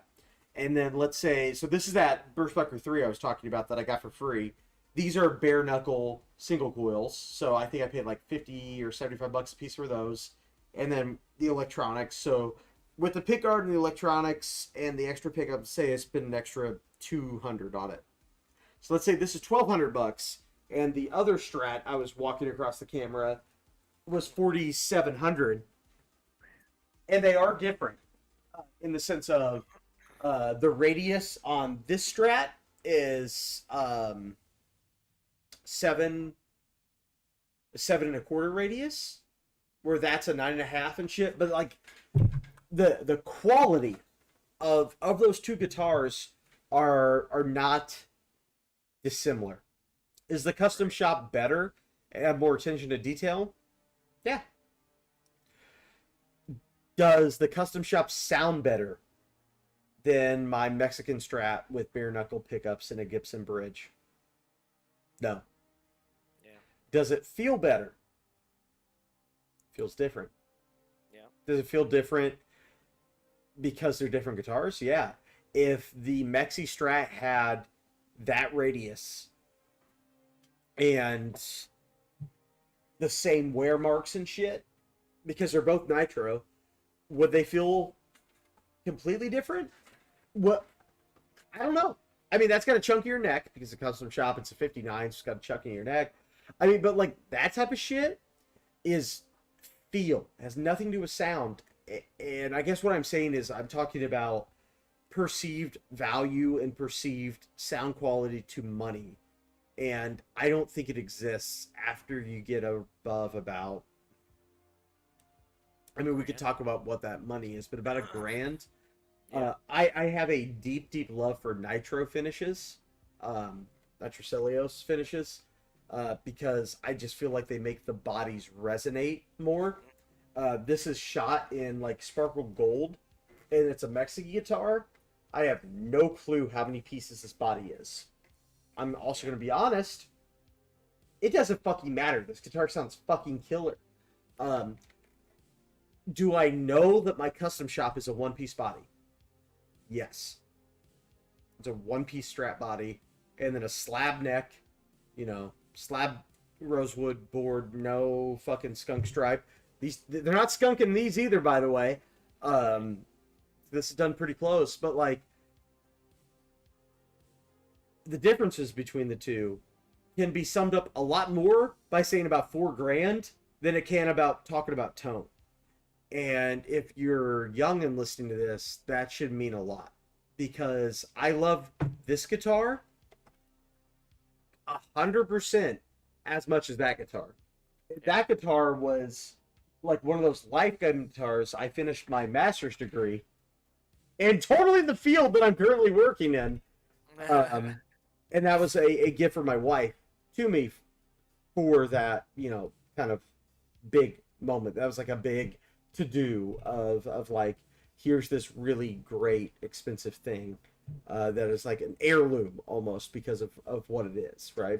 And it's got, the leather fold, who made it, and all the fucking specs about it, and the little binder. But does it sound better than my $1,000 heavily modded $1,000 guitar. Did it even sound better than the $1,000 guitar before I modded anything? Right. Sound different. Yeah. Does it sound better than my fucking $350 when I bought it in 2008 Squire guitar? Yeah. Sounds different. Both sound fucking rad, by the way. Or all three. Yeah, that's your Mexi. This is a Mexican custom shop, Henrik Donhege, custom deal from, like, this is like all custom shop spec. It's relic to hell. To hell? Sick. The finish that's on it is nitro. What's left is nitro. Same here. What's left is nitro. Same here. What's left on this is nitro. Also, have you found with yours? So my guitars dwell out of a case in a basement where Josh is in a heat and air conditioned, and we're both in Indiana. Right. I have seen this guitar since I've owned it in the basement. It has gotten nitro finish cracks in it that weren't there. Really? Before this guitar, it's I don't know if you can see these. It's checking intensely, which I love to death. Dude, my Les Paul is checking intensely. My gold top has begun. So this is a brand new super clean gold top, which apparently I'm just able to grab guitars at will. It had not checked. This is a 2017. It hadn't checked. It's been in the basement my whole fucking time since I bought it out of a case. I rarely put this in a case because I don't play live much anymore. I wish I could change that. Yeah. It got its first check, which it's kind of not awesome when there's just one check on a guitar. Right. It needs more checks than it looks cool, but it got its very first check in this classic place on a. By the way, if you have a gold top or any Gibson metallic finish, and it's exposed to any elements, these things check eventually like motherfuckers. But it's right by the tone knob. I don't know if you'll be able to see it, but it got its very first check line. You can't even see it. I can't see it. It's one small check line, but it's a real check line. It's not some bullshit fucking Murphy aged bullshit. As a real check line. My other Gibson doesn't have a check line. I've heard that the metallic shit checks earlier and easier than the other tops. So my gold top has its very first check line, which is cool. I hope it's one of many, but when it's just one, it kind of looks like shit. So I need it to check somewhere again pretty soon. So hopefully it will. Sounds great. Yeah. I do. I mean, it's a killer guitar. I love beating the shit out of it. I will continue to beat the shit out of it. And hopefully it'll look like I fucking, ran it out of the back of my truck. Man, that's why I realized on my Les Paul, it's checking all over the fucking place. That's hot. I fucking love it. It's gonna look really killer. Yeah, well, especially because it already had that aged binding and everything. It's set to check. But like unless you buy a guitar that like your Charvel, that is obviously already like pre-beat to shit. You don't. Right. From my knowledge, you don't specifically love guitars that are beat to fuck, or do you? No, I mean, if it comes clean and pristine, you keep it clean and pristine most of the time, right? You don't try to fuck it up. No, I generally end up fucking them up, but I fuck them up pretty. I try to buy them pre-fucked up, that way I don't feel bad. Right. But even when they don't, I fuck them up harder. So I built a telly recently that the body came minimally relicked. And while I was working on it, I dropped a bunch of screwdrivers and I fucking gashed the back of it. But because it was already fucking supposed to be kind of fucked up, I was like, oh, it's fine. It's totally, it's character. It really sucks when you have a guitar that's pristine. Yeah. Especially if it's poly finished. Because it's finished in poly, it's really not going to get aging character besides you just actually, marring the goddamn thing. Destroying it, yeah. It really sucks to be the guy that gashes and fucks up the poly finished guitars. That's why I love Nitro. Because it's going to show the wear, it's going to show the pick scrapes, it's going to grow with you. The poly shit, it's gonna look perfect forever unless you really fuck it up. And I've definitely really fucked up some poly guitars. That Telly I showed you, which do I have it in reach? Yeah. Yeah. Yeah. So I know this because it's so goddamn obvious. I'm gonna see if the camera focuses on it. Give me a sec. There it is. You can see it right there. That's a ding. Yeah. That ding is because I used to use the guitar at the outro of the set to hit my drummer's cymbals. Ah. So that is the ding that happens when you hit your drummer's 18-inch crash cymbal with your polyurethane guitar over and over and over. And apparently in the same place. Apparently I was really accurate. But yeah. So what? Yeah. So there's one there, and then in the headstock, there's one. I can feel it. Let's see if I can get that on camera.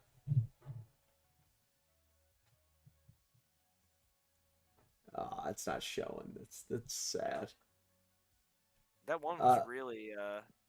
That one was deep. That cymbal cut deep. It cut. I don't know how it cut through the poly that well, but so deep. But it did. It's been there for fucking almost as old as the guitar is. Decades. But, almost. We're working on it. A decade. A decade without the plural for sure. Right. Yeah. Yeah. Yeah, it's fucking crazy. So if you're gonna beat the shit out of your guitars, go nitro. Yeah. It doesn't look cool when you do it with poly. It just looks like your guitar shit. You really, really, really gotta beat the hell out of it for it to look like anything with poly. Dude, and it like doesn't look cool when it's poly. It just looks fucked. You know? At least for my I guess that's one of my things. I'm so in the nitro camp that I think can a guitar sound great with poly? Sure. Yeah. I always think it sounds better with nitro.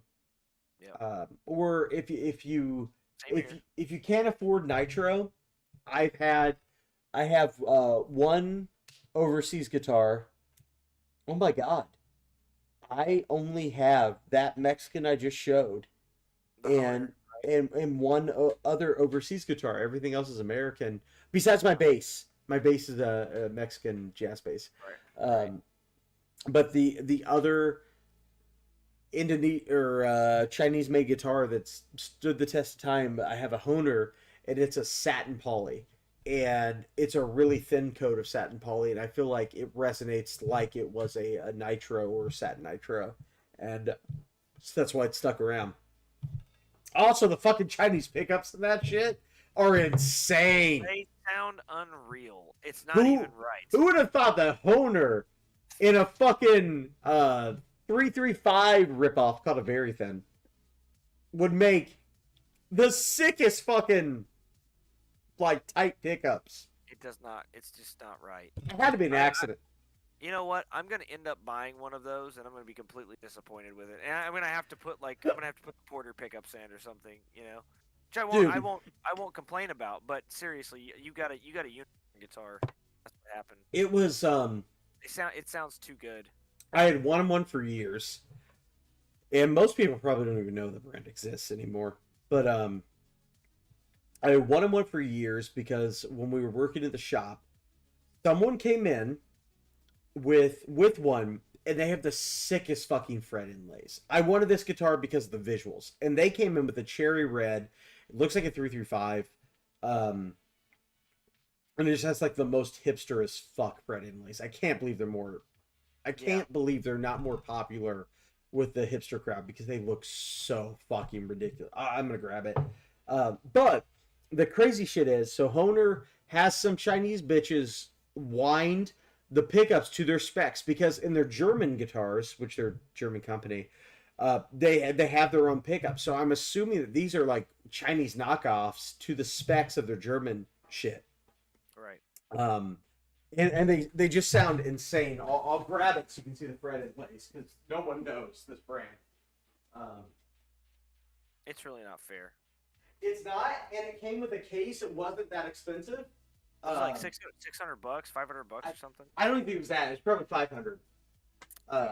Back in the day, with a hard shell that matches it. So it's like a 335 wannabe, But it's called a very thin, not with a Y, Verithin, all one word, because it is actually very thin. So if you're fat like me, it sits like a guitar should. If you play a 335, that shit's sticking out like this. It's just uncomfortable when you get the belly. So it is an actual thin guitar. It's thinner than a Strat, ironically, but it carved top and everything.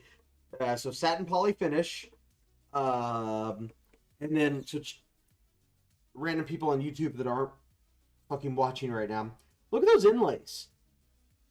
It's like, I don't know if it's mother of pearl or whatever, but then there's a red stripe in each one. Yeah. So it just has this, like, really, like, vintagey vibe going on. And they don't make this model anymore, but it's called a very thin classic stoptail bridge. So it's very 335-ish. Mm-hmm. Pickups are sick. And the body, like, it doesn't have, like, the curves of a 335, but it feels good. And then the headstock is also kind of sick. It's got, like, a little dealy up there. And I'm picky about headstocks. And this is, like, it's not a classic stock, but, like, it looks pretty decent. Like, the inlay could be bigger. I always really liked the way the headstock was on that. But like it's kind of classic in a way that's not classic. It's got perloid tuners on it that I think they're not branded, but they do well. And the crazy thing about this guitar is like the fit and finish. If you get really up on it, like where the neck joins the body, see if I can show this off. There, the fit and finish is not like superb. You can tell it's a Chinese guitar. There's definitely things where like the fit and finish like could be a little bit better, but as a rocker, as a player, with a hard shell case for like under like 500 or under $600, I planned on getting it and gutting the pickups, and then when I got it, it was sick as is. It just sounded fucking killer. So by the way, always play your fucking guitars before you gut them for better, quote unquote, better things. I haven't changed a goddamn thing about this guitar besides the fucking strings. So it's become one of the like best values I've had because, dude, even an Epiphone, getting an Epiphone hollow body is about that money, but you get a hard shell case with that. Now I don't know if you do anymore. That was who knows when. Probably not, but it was like a very nice, like proper. I don't know if it was Canadian, but it felt like one of those Canadian. I can't TKL cases. It feels like that. The cases of that quality. It may be Chinese. It probably is, but like a case that custom fits that guitar with the guitar, and then you just get it and you put on your strings and you fucking go. I haven't had a guitar like that. I changed the fucking pickups out of my fucking Gibson. You know what I mean? And those pickups stayed. So like, holy shit, mega value. So Honer, sponsor us. We will gladly play your fucking very thins happily without doing a goddamn thing to them. Please fucking give us a sponsor. I'll put your name right the fuck here. You fucking, I'll take off my camera and I'll just put your fucking guitars. I don't give a shit. Yes. Send me more. Send us more. Yes. We'll suck your dick. I'll take one. You're in Germany, so I know you need some help. Yeah. Seriously. Yeah. Well, dude, let's wrap it up? Let's wind this down. All right. Are there any last words you want to say? I will do my host duty and ask you for your final thoughts about this evening. Party on, Dustin.